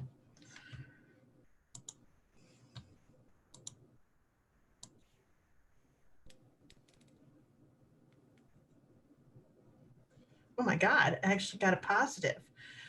So that's 2 plus 3 is 5. 5. Okay. Okay.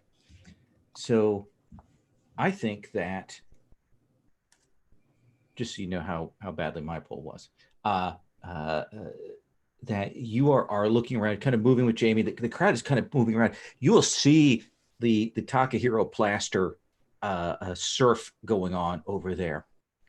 And there is a moment when you kind of look, and it's because of the corner of your eye that you see this woman that you've seen move around, and it's clearly Jamie would kind of pegged her as maybe a manager type in this, moving around. And for a second, to you, Cass, her face looks different. And she looks like that young woman who hired you. And then when you look again, she doesn't. And I'm like, okay, it's a trap.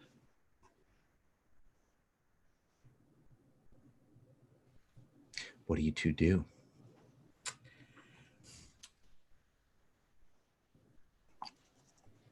There's that crowd that they're body surfing across. Mm-hmm. I think I grabbed Jamie's arm and we blend in.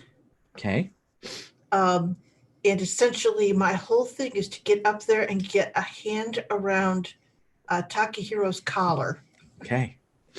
And I'm like, you get... That sounds like athlete to me. Oh, man. Okay. I just thought it was strategy, man. Okay, I'm going to roll some dice. Okay. Hey, Jamie, what are you doing? Are you following along on this? Are you helping out with this? Are you doing something else? What do we see of you here? I guess I'll help if I can. Okay. Yeah. I think you can roll athlete to essentially create an advantage to bump. Yep. Let's have you roll first, and then we'll invoke on that. I got a +0, so a total of 2. Okay. Wow. So you get one free invoke cast that you can add to your athlete here. Okay, so that gives me a +1 because I have an athlete of 2, right? Yep. And then I, of course, rolled a negative. So I will use that and the bad lighting, I think, to catch up. Okay. So that yeah. would give me, So I imagine that we see the pool, that you get a hold of Takahiro plaster. You can get yourself kind of lowered down. The four of you kind of in and amongst, in the midst of all of this. There's still noise going on. Your band is still playing, so there's that. And the other band is like taking it as a challenge, and they're upping their volume, 12, 13 as far as it can go on the amp there. Starting to do that thing where it crackles and pops as it's playing. A sort of a weird synth punk zydeco going on there. So the four of you are together, shouting at each other to be heard. yes. And essentially I yell, it's a trap. I know. I think the guy he's with is totally a trap. Yeah. And you see Cass reach up to your collar and pull your face down to her. And she goes, the wizard abuser job is a trap. Oh, shit. Really? But It's she seems so. What? payback for Romeo. We got to get out of here. Oh, okay, but And now, here your fate point gets paid off. Takahiro, your phone buzzes, ooh, yeah. and you can see you've got a text from Brandon. I. What does it say? Help. Ah, shit.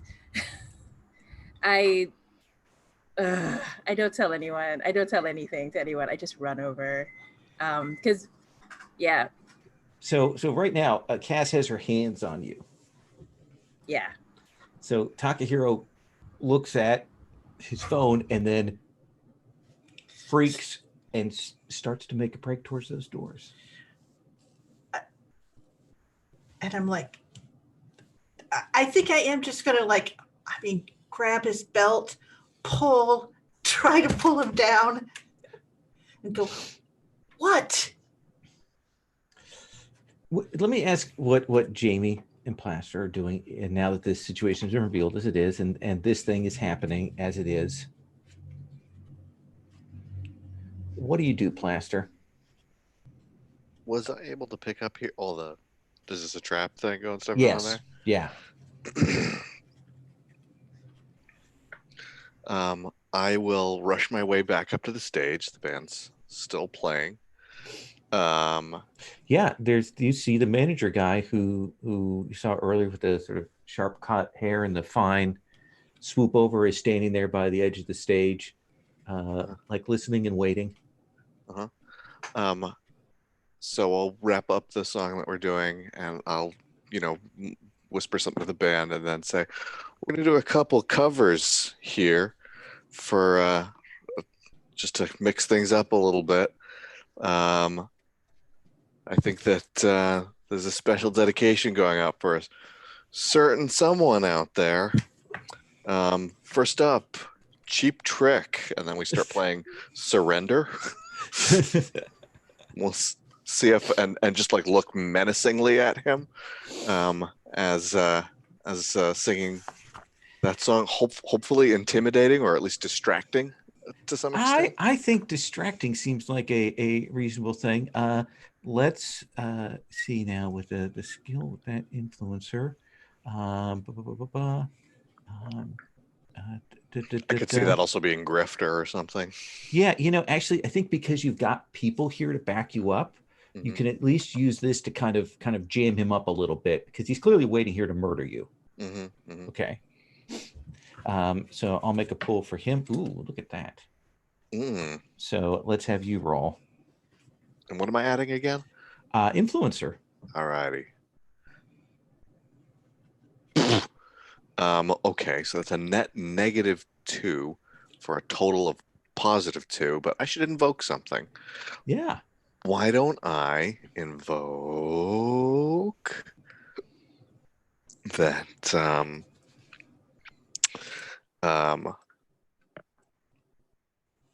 I am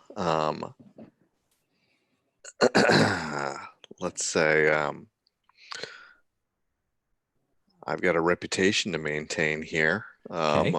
So he's probably heard of me that I'm a little crazy and a little violent, and I'll try and use that to bump that up to a +4. So it's +4. Yeah. His total is a 6. Do you want to do another invoke? His total's a 6. Yeah. In that case, yeah, why don't I also invoke excuse me.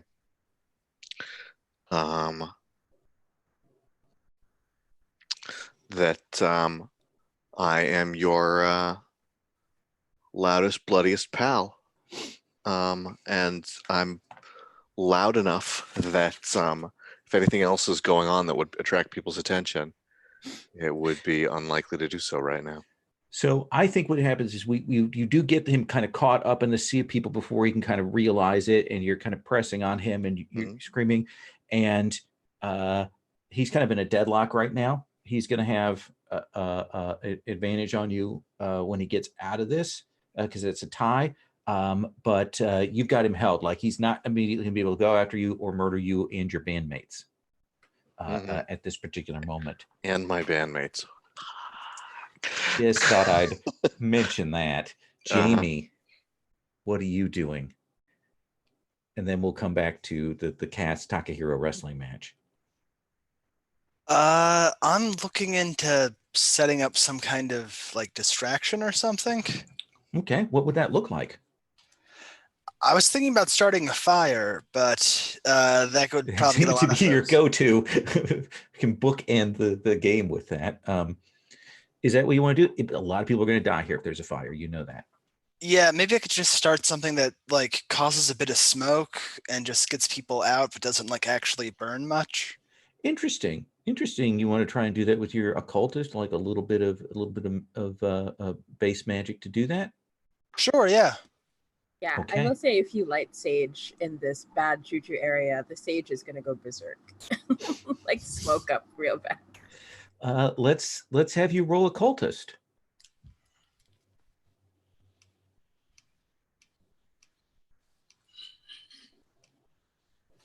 Got a 5. Got a 5. So yeah, I think you get over and a little ways away, and suddenly there'll be a billowing. You're over away from let me get this name right again, Caustic Vampire Head.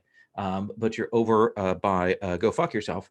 And you're pouring the music is pouring out, and now the smoke is pouring out. And at first people think it's part of the show. But you are definitely creating this distraction that's going up. And you will hear behind you a woman's voice say, "That's a very dangerous thing to do in here, Jamie." We'll come back to you in just 1 second. Takahiro, Cass, contest of athlete. Well, it's a swiggy system. You could get Yeah. it.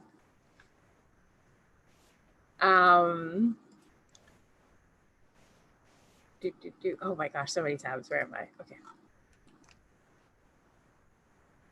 Is this considered a dodge that I'm trying to dodge Cass?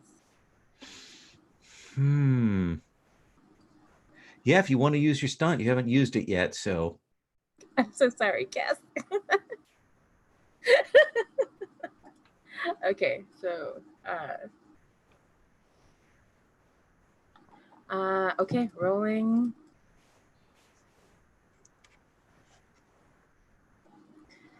That is a 5. Cass? You're muted. A 1. So you go to grab Takahiro, and Takahiro, they are slippery as an eel, and they are rushing those doors. Can I'm just gonna, before I go, I'm gonna tell Cass, just get out of here with everybody else.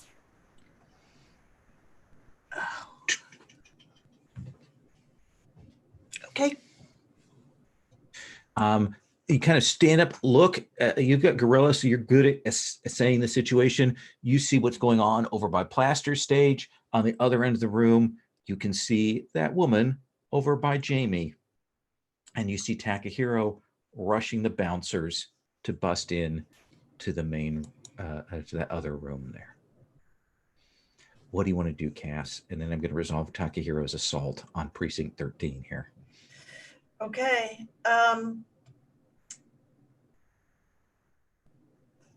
see here.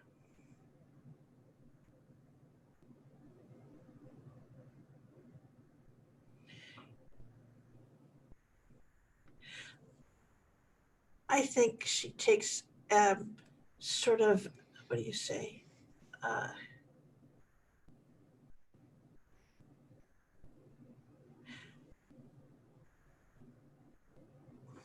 Oh God, this is hard. Okay. I know. This is really bad. Okay, A so little. a little. I'm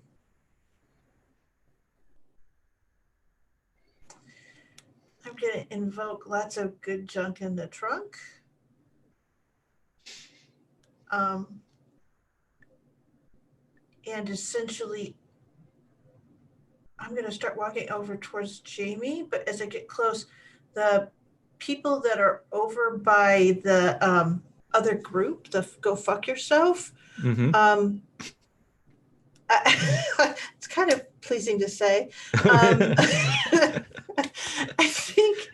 I think what it is that I'm going to just sort of throw down a like a canister that like falls on the ground. It doesn't have anything in it except for kind of a bad smell, not even a horrible smell, just one that people pick up and they'll move away from. I want more people over by Like the stink bomb. stink they bomb, have but they have not- those spray things that do that. There's that guy who puts the fake phones out for people who's stolen, and it throws glitter and stink. exactly. So what do you want to call this? Does this seem like you're using your spy to do the distraction thing? You have that impressive escape. Yes. Well, I don't. Yes. Sure. Well, I mean, I can't use impressive escape because I'm not escaping, right? True. Am I? I'm actually getting Jamie. So I'm just, but I'm When you using use your this spy to- skill to create an advantage as a diversion for escape, Okay. it can also act as an attack.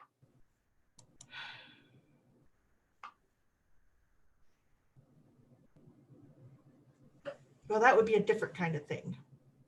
I don't know. Yes, sure. I will use it. Does that help in any way? Well, here, let me tell you, because you're going over the direction where this woman is. Mhm. So I could read you doing this and dropping that by her to do this. I'm just exploiting your stunts here. I want to. Okay. So You haven't had a chance to use those, so I want to. So I'm attacking her essentially with the escape thing, right? Yeah, you're still creating the advantage, and this is just an add-on effect. Okay. Yes, smoke and stink. Okay. So let's have you roll spy. all right. You're spending, and then you've got that last fate point to invoke.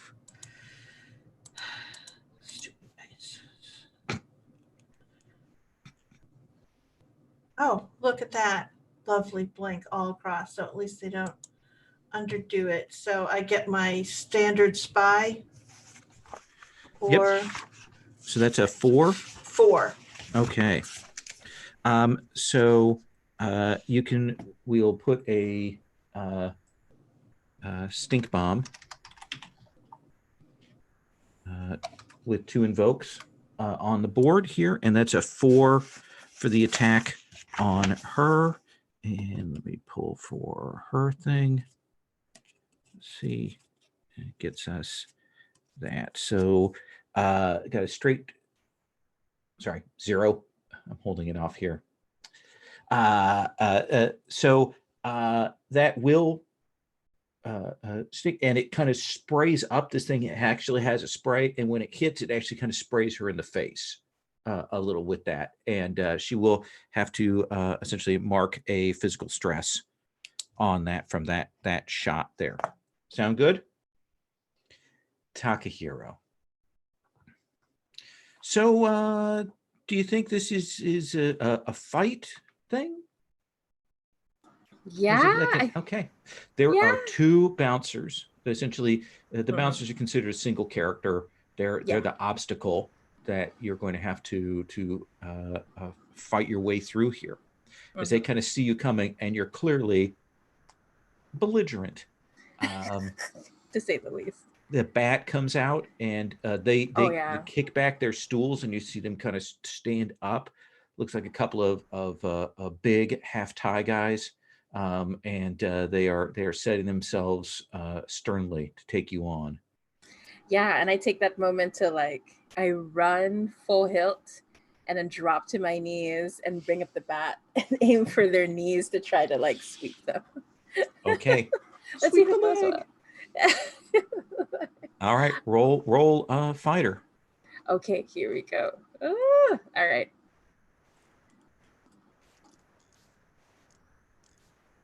Oh my God, I rolled a -3 on the dice. I'm gonna spend a fate point. It's probably a good idea. Yeah. Okay, so I have a 6 right now. Oof, yeah, definitely re-rolling. Wow, I rolled 4. So 4 plus 4. Yeah, 8. Yeah. So I think you will hit and you will take one of them down, but the other one is still there, blocking. So you've partially taken care of the obstacle, but this guy is going to take a swing at you. So you may use athlete to dodge if you want. And I've got a 5. Oh, okay. I'm gonna roll. All right. Let's go, guys. That is a total of athlete, right? 3 Athlete. plus 2 plus 1. Yeah. Just 6? Yeah, I can 6. do that. So yeah, I can do that. this guy is, brings, tries to clock you. You dodge back away from that. So this melee is going on. Plaster, you kind of got the situation held. You see Takahiro is fighting. You see there's another conflict going on over there. What do you want to try and do now?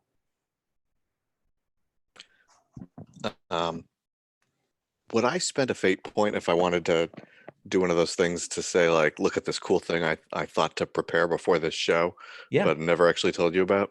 All right, Mhm. I will then in that case. It's creating a essentially adding an element to the fiction kind of thing. Yeah. After we're done with surrender, I can see that the fire plan didn't work, so I'm kind of saying, well, I was going to play Burning Down the House by Talking Heads for the next one, but that didn't really work out the way I expected to. Maybe it's best just to skip to the finale. This one is dedicated to, can you remind me the name of the person who runs this club again? Chigor. Chigor, yeah. They're the owner. Everybody give it up for Chigor. May have touched your face uncomfortably on the way in or rubbed you or something like that. See, because it's not just you, actually. I'd like to play you a little message from the person who we recommended that we take this this job tonight and come play for you. And I will pull out my phone and play the record. I edited a little bit to take out any references of magic to make it just sound like this Chigor guy is sexually assaulting people here in the club and taking advantage of people. This, incidentally, hooks into the target on his head stunt that I took. Get a situational aspect with a free invoke and free dilemma against an enemy with bystanders. If the enemy isn't known yet, which I'm assuming is the case here, seeing as he's a buddy of a lot of people here, you might have to create an advantage to draw public ire and get an extra free invoke on that. So I may need to roll for that. Yeah, let's have you. I think you set it up with the tie there. I think you already kind of pointed him out. So let's just do an influencer roll. You've got two potentially free invokes given the target on the head. I will resist with that. Ooh, I got that. So right now I'm at a standing 4. And I am at a 6. Are you bumping that with your invokes? I assumed that it would be the invokes would be on the advantage if I create it, but I don't actually have the original wording right directly in front of me. Yeah. Yep. And yeah, so you have 2 free invokes that you can immediately use on that. So that would be another +4. Okay. So what does that give you? On top of the net 6 that I already rolled? Yeah. So that would be a 10? 10. Yeah. So you will do that, and this crowd is drunk. It's 1 a.m. They've been drinking all night. These bands have been loud and furious, and you see this guy raise his hands, and you see a corona of energy start as words kind of pour out of his mouth and wrap around his hand, and then somebody freaking clocks him with an elbow, and he is down in the crowd at that point, trying to get up, and essentially these people are dogpiling on him right now. Sound good? That sounds great. We're not getting paid. We should just go. Why? We're not getting paid. It I was a- pissed off my youth pastor for this. you guys go. I'll catch up. Jamie, you turn around and you see that girl who hired you, maybe looks a little bit older, looks more dressed in that kind of manager clothing, and she is raising her hands, and you can see the gestures as she raises her fingers, trace the air and kind of cut into them, and you see this sigil forming, and then as the spray hits her in the face. What do you do?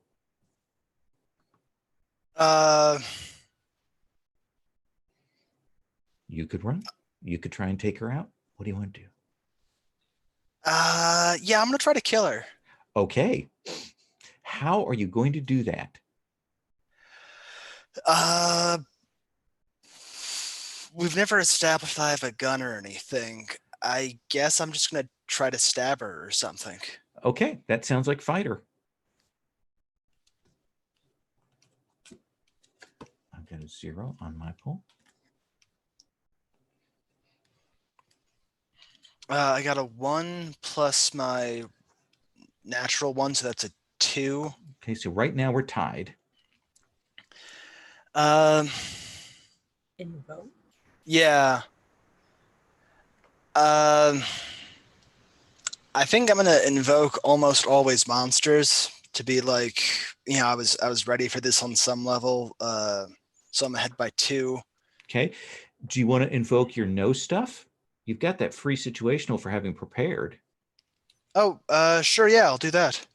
Okay, so that'll be up by 2, up by 4. So what when you say knife, what kind of knife are we talking here? Big switchblade. Okay, like, and then you shiver, like you're a jet, and hit her, and she falls back, like clearly she's not prepared when that hits. The tracer is still flying around in the air. She still has control of it, but she staggers back, and she takes a moderate consequence to have to absorb that, and staggers, and there's blood everywhere. Cass, what do? You didn't know Jamie had a knife, but I think I say this shit, and then I stomp on the woman's hand because I saw the magic, and I think I do the first thing that occurs to me, which is stomp the hell out of that hand. Okay, So- then you may make a fighter pull. Okay, we'll see if I can get something out of it. I might not. You have a 0, so that's a what, +2 or something? +2, and you may invoke her wound consequence as a free Excellent. invoke. So that gives me a thing. I will invoke her wound consequence, and then, yeah, I will do that. Okay. What does that give me? What? I don't know. What is it? +2. What's your total with fighter? So it would be 3. 3. So you will just edge out. So she will take some more physical stress, and you kind of bring that down, and she is trying to pull away. You can see that she is will roll, and she's going to attempt to, and she's bleeding, she's hurt, she's in very bad shape, but you see that those sigils kind of form around her like smoke in the air. She's clearly putting some kind of barrier up around her, but she is in very bad shape. Sound reasonable? Yep. Takahiro, let's have you try and finish this guy off so you can get through. If you can do this with success, with style, you could punch right through that door. And given that I got a -1, there's a good Ooh, chance. Okay, yeah. All right, let's do this. That is a 2 on the dice, 2, 3, 4, 5, 6 in total. So you tell me how you take this guy down. I scream, I want to know what love is, and then lips around into his head. Tears streaming down my cheeks. And like I want him, like, as he passes out, he's like, oh, this is for love. All right, that's Oh, I get it. And then you kick those doors in, and you will see there's like a band kind of playing very mellow jazz up on this stage here. It's kind of Worst dimmer. music There are ever. tables here. And you will see there's some people around talking, and you will see this guy. He's got like a bathrobe on, and these like boxers and kind of a loose, a sweaty shirt, and these weird thick glasses on. And you see he's standing there, and he's standing next to Brandon, and he has Brandon's phone in his hand, and Brandon and him are laughing. I'm gonna smash his face in. Go running at the big evil wizard. Yes, absolutely. Okay. Well, the big evil wizard is going to take his action now, and you see him raise up, and he spits something out. It comes out like smoke, and it roils. And you see Brandon like is shocked, like what's going on. And you see him lift up, and you can actually hear the crack as his fingernails crack as he does the magic. And he casts these ghost babies at you. Oh my so God. this is actually a attack on magical. So survivor is what you're going to be pulling for this. Got it. Yes. Okay. Okay, so that is. Well, like survivor. I'll spend to repull. Oh, that was a bad call. Oof. One more. I also Oof. rolled real bad. What did you roll? So my total is a 5. Ooh. What do you got? And this is gonna hit my mental stress, right? Yes, it is. And in total, it'll like hit like how many boxes if I don't? Well, how much? What? Like, let's say you rolled a 0 total. Okay. Then you would have to absorb 5 points worth of mental stress, and whatever you couldn't, you would have to take as consequence. But you've got a 1, 2, 3, and a 4 in mental stress. You're losing money not just marking those. Yeah, totally. So what is your total? My actual total is 2, and then survivor. Where did I put? Okay. My total is 1. Okay, so you need to absorb 4 points of mental stress. You could mark your 4 box. Okay, so that hits you, and you feel this necromantic energy wash over you, and Brandon looks like what is going on? I had no idea. And you see this guy who's clearly with him, who looks like you kind of go to grab and protect Brandon. And I'm like screaming at Brandon, out of all the places you had to go. God damn it. Plaster. This wizard is for the moment buried under these people. He's probably going to be occupied with that for a little while. You could try and help your friends. You could try and finish this wizard. You could try and get your buddies out free and clear. What do you want to do? Well, I'll grab that bottle of Zima and smash it over something and just hand it to one of the people kicking the wizard. Just be like, here. Then I'll start running into the back room, looking for another bottle, wait until I find somebody with crystal or something, so that I can, and then smash that and run into the back room there and see what I can do with that. Let's have you make an athlete roll. Yeah.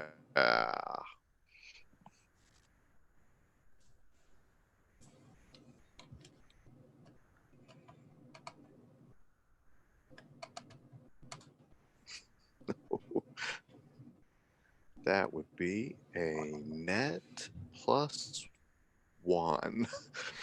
So no I fate think points to spare. I think you will get a broken bottle Here, not as thick or as heavy as you wanted it to be, or as pricey.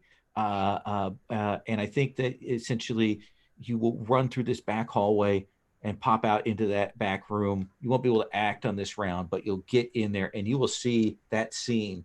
See that this phantasmal force hit Takahiro, and Takahiro kind of stagger back, and this a bathrobe wearing wizard is setting to. You also see Brandon, who knows you, who Hey, man. and hey man, and there's some other people around, but that's where the scene is where you're at. Cass, sorry, Jamie, let's come to you. Cass has just stomped on this mage's hand. The mage is putting up this field. She's not quite down yet. You see Takahiro go whoosh into that back room, and then you've got enough occult. You'll probably feel that woof of power as something happens back there. What do you do? I want to like take down this mage while we have the chance. Okay. So I've got like the burning sage bundle. I basically want to like improvise a flamethrower with like, you know, hairspray and fire. That'll trick and see if it'll break her concentration or something. Yeah. How about we use this to kind of create an advantage? Because the cult isn't directly used to attack, but I think you can do this to, essentially set that up. So go ahead and roll with the cultist, and I will pull with her. Ooh. I'll pull with her magic, and there's my -2. And I already burned through my fate points. I got a 3 total. 3 total. So you'll get essentially beat her by 1, which means you'll create an invoke that Cass can immediately use. What does that look like when you do this? When you hit her field with this? I think she's just like startled by the sudden burst of flame and like, you know, like thrown off her game. Yeah, thrown off, and probably she has to concentrate that field to kind of absorb the heat from that. Cass, you've got a free invoke. Yeah. So, can you attack with hacker? I've got a lot of electrical equipment around here. Let's see here. Let's look at the skills. Hacker. Hacker isn't for attacking. It's generally used for you setting up attacks. Okay. So it's just like fighter or athlete are the only ones. Yeah, for unless you have attacking? a advantage that allows you to use something. Okay. All right.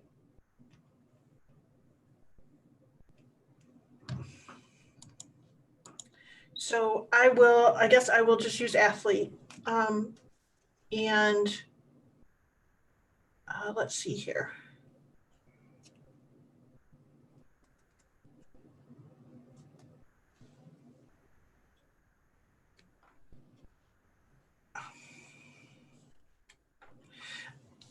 Trying to think of something that would be appropriate use of the scene around here. I get the stink bomb, so I'm probably going to use that so that no one sees what goes down. And, Okay. And I probably will once again.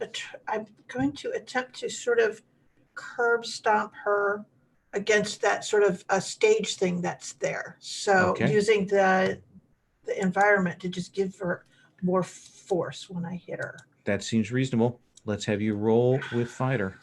Okay. I just can't catch a break with these dice. So -1. So that gives me the +2 from the thing, or so I got 2. 2. So you will go to do that, and she will pull out of the way of that. Pulls back, and she is going to try and light you up. Well, if I actually use her invoke, Jamie's invoke, I would have 4. Oh, you would have 4. Okay, I'm sorry. Oh, okay. Yeah, absolutely. Then you'll edge her out by 1.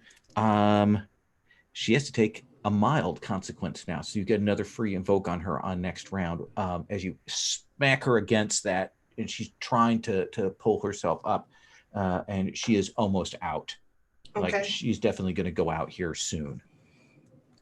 Takahiro. I smash with my bat. Go running at this wizard and try to smash. Yeah, and at this point, I like leap onto the table and then come down with like the bat from above my head and start swearing in different languages. All right. As I come down on it, how dare you take advantage of my feelings?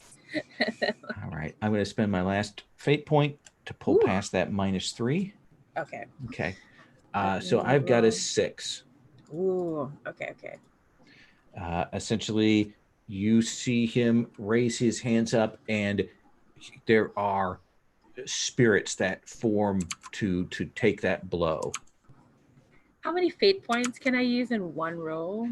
All of them, but you have to invoke different aspects. Yeah. Okay. Let me see. I'm gonna try to do this. I currently am at a.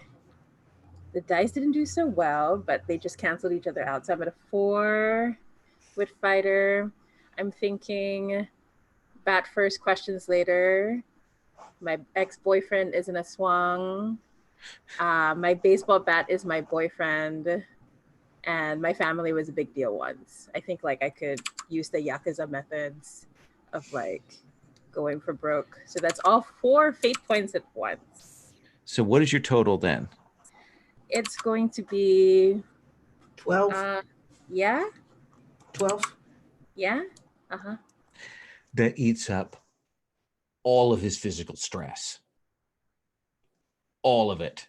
He is still up, but essentially when you bring that down, like those spirits shatter, and he actually lifts and flies back, like hits on one of these tables, and oof, and the like lazy cigarette in his mouth actually will go flying out, and he's sitting up, and now there's just this corona of black fire around him, and he's sitting up.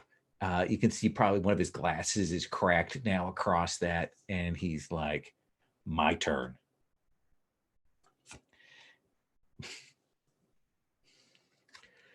And you will see this puff as like a single like spirit comes flying at you. Probably it goes like a cigarette ash puff before it even gets to you, and you hear, oh fuck. We'll come back to you in just 1 second. Plaster, what are you doing? You see this guy on the ground.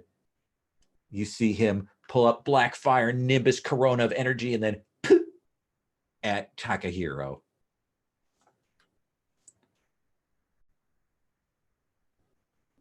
You know, there's 2 bad guys. If it doesn't sound too repetitive, I figure why not go with target on his head a second time. Absolutely. The situational aspect with a free invoke and dilemma against an enemy with bystanders. And you know, Brandon's here. He's an Aswang, right? Right. Just be like, bro, he's a bad guy, just so you know. Like, just in case it wasn't clear. So if you want to like jump in with me here, I brought like something sharp, and so, I don't know if that's the action or what, but I figure that seems like no. This is. I think that you can do your fight with the extra invokes if you want. Beautiful. I would love to attack him then. Okay. That sounds like fighter, I'm guessing. That is fighter. So 5 -2 is a 3. All right. So situational free invoke is +2 plus my +1 from the roll, so that's 3, plus my +3 from fighter, so that's a +6 total. +6 total versus the 3. So I think you hit, and what are you hitting him with? The bottle, broken bottle? You're muted. So I am. Broken bottle. Okay. And I think you bring that down and you jam that into his side. And he, like, there's a royal as the energy kind of pushes you back, but he is gargling. He is trying to push back away, and there's like a smear as he's trying to get up. That clearly took a severe consequence. Like he's going to need to get to a hospital now. Let's cut back out. Jamie,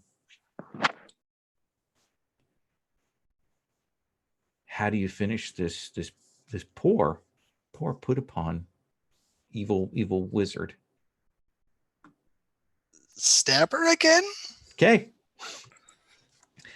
The old ways are sometimes the good ones. Let's see. Oh, come on. So I got a 2. I got a 4. And have you ever killed a person who looked like a person? I mean, I've probably gone up against a wizard or something or other before. Yeah. But has it been this visceral before, do you think? Or is this a new experience? This is probably new. Yeah. Yeah, because her blood's all over you. But she will collapse to the ground, and she is out. Cass, people are running, kind of crazy panic. Well, yeah, it's a stink bomb. Mostly, they're not seeing the fight back here. Yeah, so that's no, it's a stink bomb, and it's also this big cloud of smoke that they think Yeah. there's a fire back here. I'm like, careful, don't trample. But she does kind of turn back to Jamie, and she kind of sort of puts her hand on her shoulder and gives her the look of like, that was hard, and going to start moving back towards, and she kind of looks at, there's the bat. Where's the band? They ran. They ran. got out of there when they heard we're not getting paid. They ran. Okay, good. So I'm like going, we could either take the back or we could go back through Takahiro. So I let Jamie choose whether we take the back hallways or we go follow Takahiro. What do you think, Jamie? I think we should go meet up with Takahiro. Don't split the party and all that. So you two will rush the doors. There are a couple of laid out bouncers. You will see that there's that wizard guy. You're not even sure if he's alive or dead right now. Because there is a crowd of people who are laying into him. They're still kicking him? They're still kicking him. There are a number of women with high heels and things like that. And Mace is getting sprayed. And I don't see him move. Good. And you two will get to the doors and you will see Plaster and Takahiro like laying into this bloodied mage. Takahiro, Plaster, how do you two coordinate to finish this guy? Ooh. Yeah, I look at Plaster and I say, our fastball special. And so basically, like, I pick you up, like when a dad throws around their kid. Oh, yeah. Circles. Yeah. So I do that and I throw you at the wizard with your broken bottle. Yep. Go for the eyes. And I think it's that the wizard is getting up and he sees you pick him up, and there's this moment where his eyes narrow, like, what the hell is whoa? And Plaster, you will jam this into him. Where do you jam this into him? He said to go for the eyes.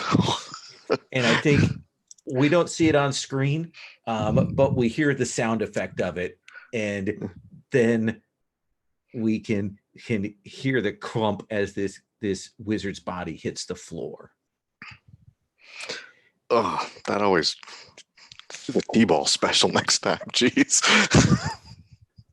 Sorry, I wasn't thinking. Are you okay? It's all good. And Brandon is ignoring the guy he's with and comes over and he's like, "Are you okay, Takahiro?" I kiss him. Okay. And I assume there's a montage here of everybody getting out of this place. Jamie, does that seem right? I think we will see you all roar, heading out, running for the cars. Cass heading, taking Brandon with you. His boyfriend's ignored, left behind in all of this. Plaster, I think you will see Vic running, and you can see that he's got the cash box for the show, and he is running for the doors right now. And the four of you can get the hell out of this place. You will receive 0 stars on iHunt for the job. Yeah, but I don't have to sing Steely Dan. It's just so that someone survived to actually rate us. It does. All right. Let's go to epilogues, shall we? Takahiro, what is your epilogue in the near term or the far term here? I think Takahiro, even though debt is hard and money is hard, moves out of his mom's place. And even though my mom was like looking forward to this day, in typical Filipina Asian mom, which is something my mom did, she's like sobbing her eyes out. But you can come back. I can at least do your laundry. Like she's like talking like that. And I think Takahiro actually like uses what little money he has left to buy an engagement ring. Nice. Jamie, what is your epilogue? Probably me getting another job at a different mass market coffee place. Maybe getting a second roommate to, make up the difference. So we very much see the cycle repeating itself, kind of continuing on. Yeah. Do we see anything that tells us that you're still into magic, or that you put it away, or that you've changed your approach? Still into it. Yeah. Maybe like I grabbed something off of that woman I stabbed to death. Absolutely. Maybe we'll even see that little goblin guy sitting around and chatting with you and feeding you secrets. That sounds good. And Plaster, what's your epilogue? Vic and Kelly show up to practice and like clearly have this look in their face, like they're like really look uncomfortable, like, and it's like really obvious to anybody who is paying attention, even like they're about to kick Plaster out of the band when he starts strumming a little bit of a Steely Dan song, and it's just like, did you know that they had like jazz influences and like R&B? Like, this is actually, call up that youth pastor, because I think we're gonna make some money. Nice. And Cass, what about you? I think the camera comes in and it's clearly a room where there's a big class sitting taking an exam, and there's one desk that's empty, and you can zoom in and you see that it's laid out. It's got Cass's name on it. She's not there. And then you hear the door open. It's like clearly 15 minutes after the exam has started. And she comes in. She's got a rocket popsicle and a black eye. And she comes strolling in and sits down and takes the test. Teacher's like, okay. Awesome. Thank you very much. That is the end of our series. That is the end of our episode. If you don't mind, I'd like to do just a couple of minutes of quick stars and wishes and things you want to point to in this, things you liked, things you would like to see more of, general thoughts. Let's go in that same order. Jamie, Takahiro, a striking character. You really captured some of the essence of that what is his name from No More Heroes?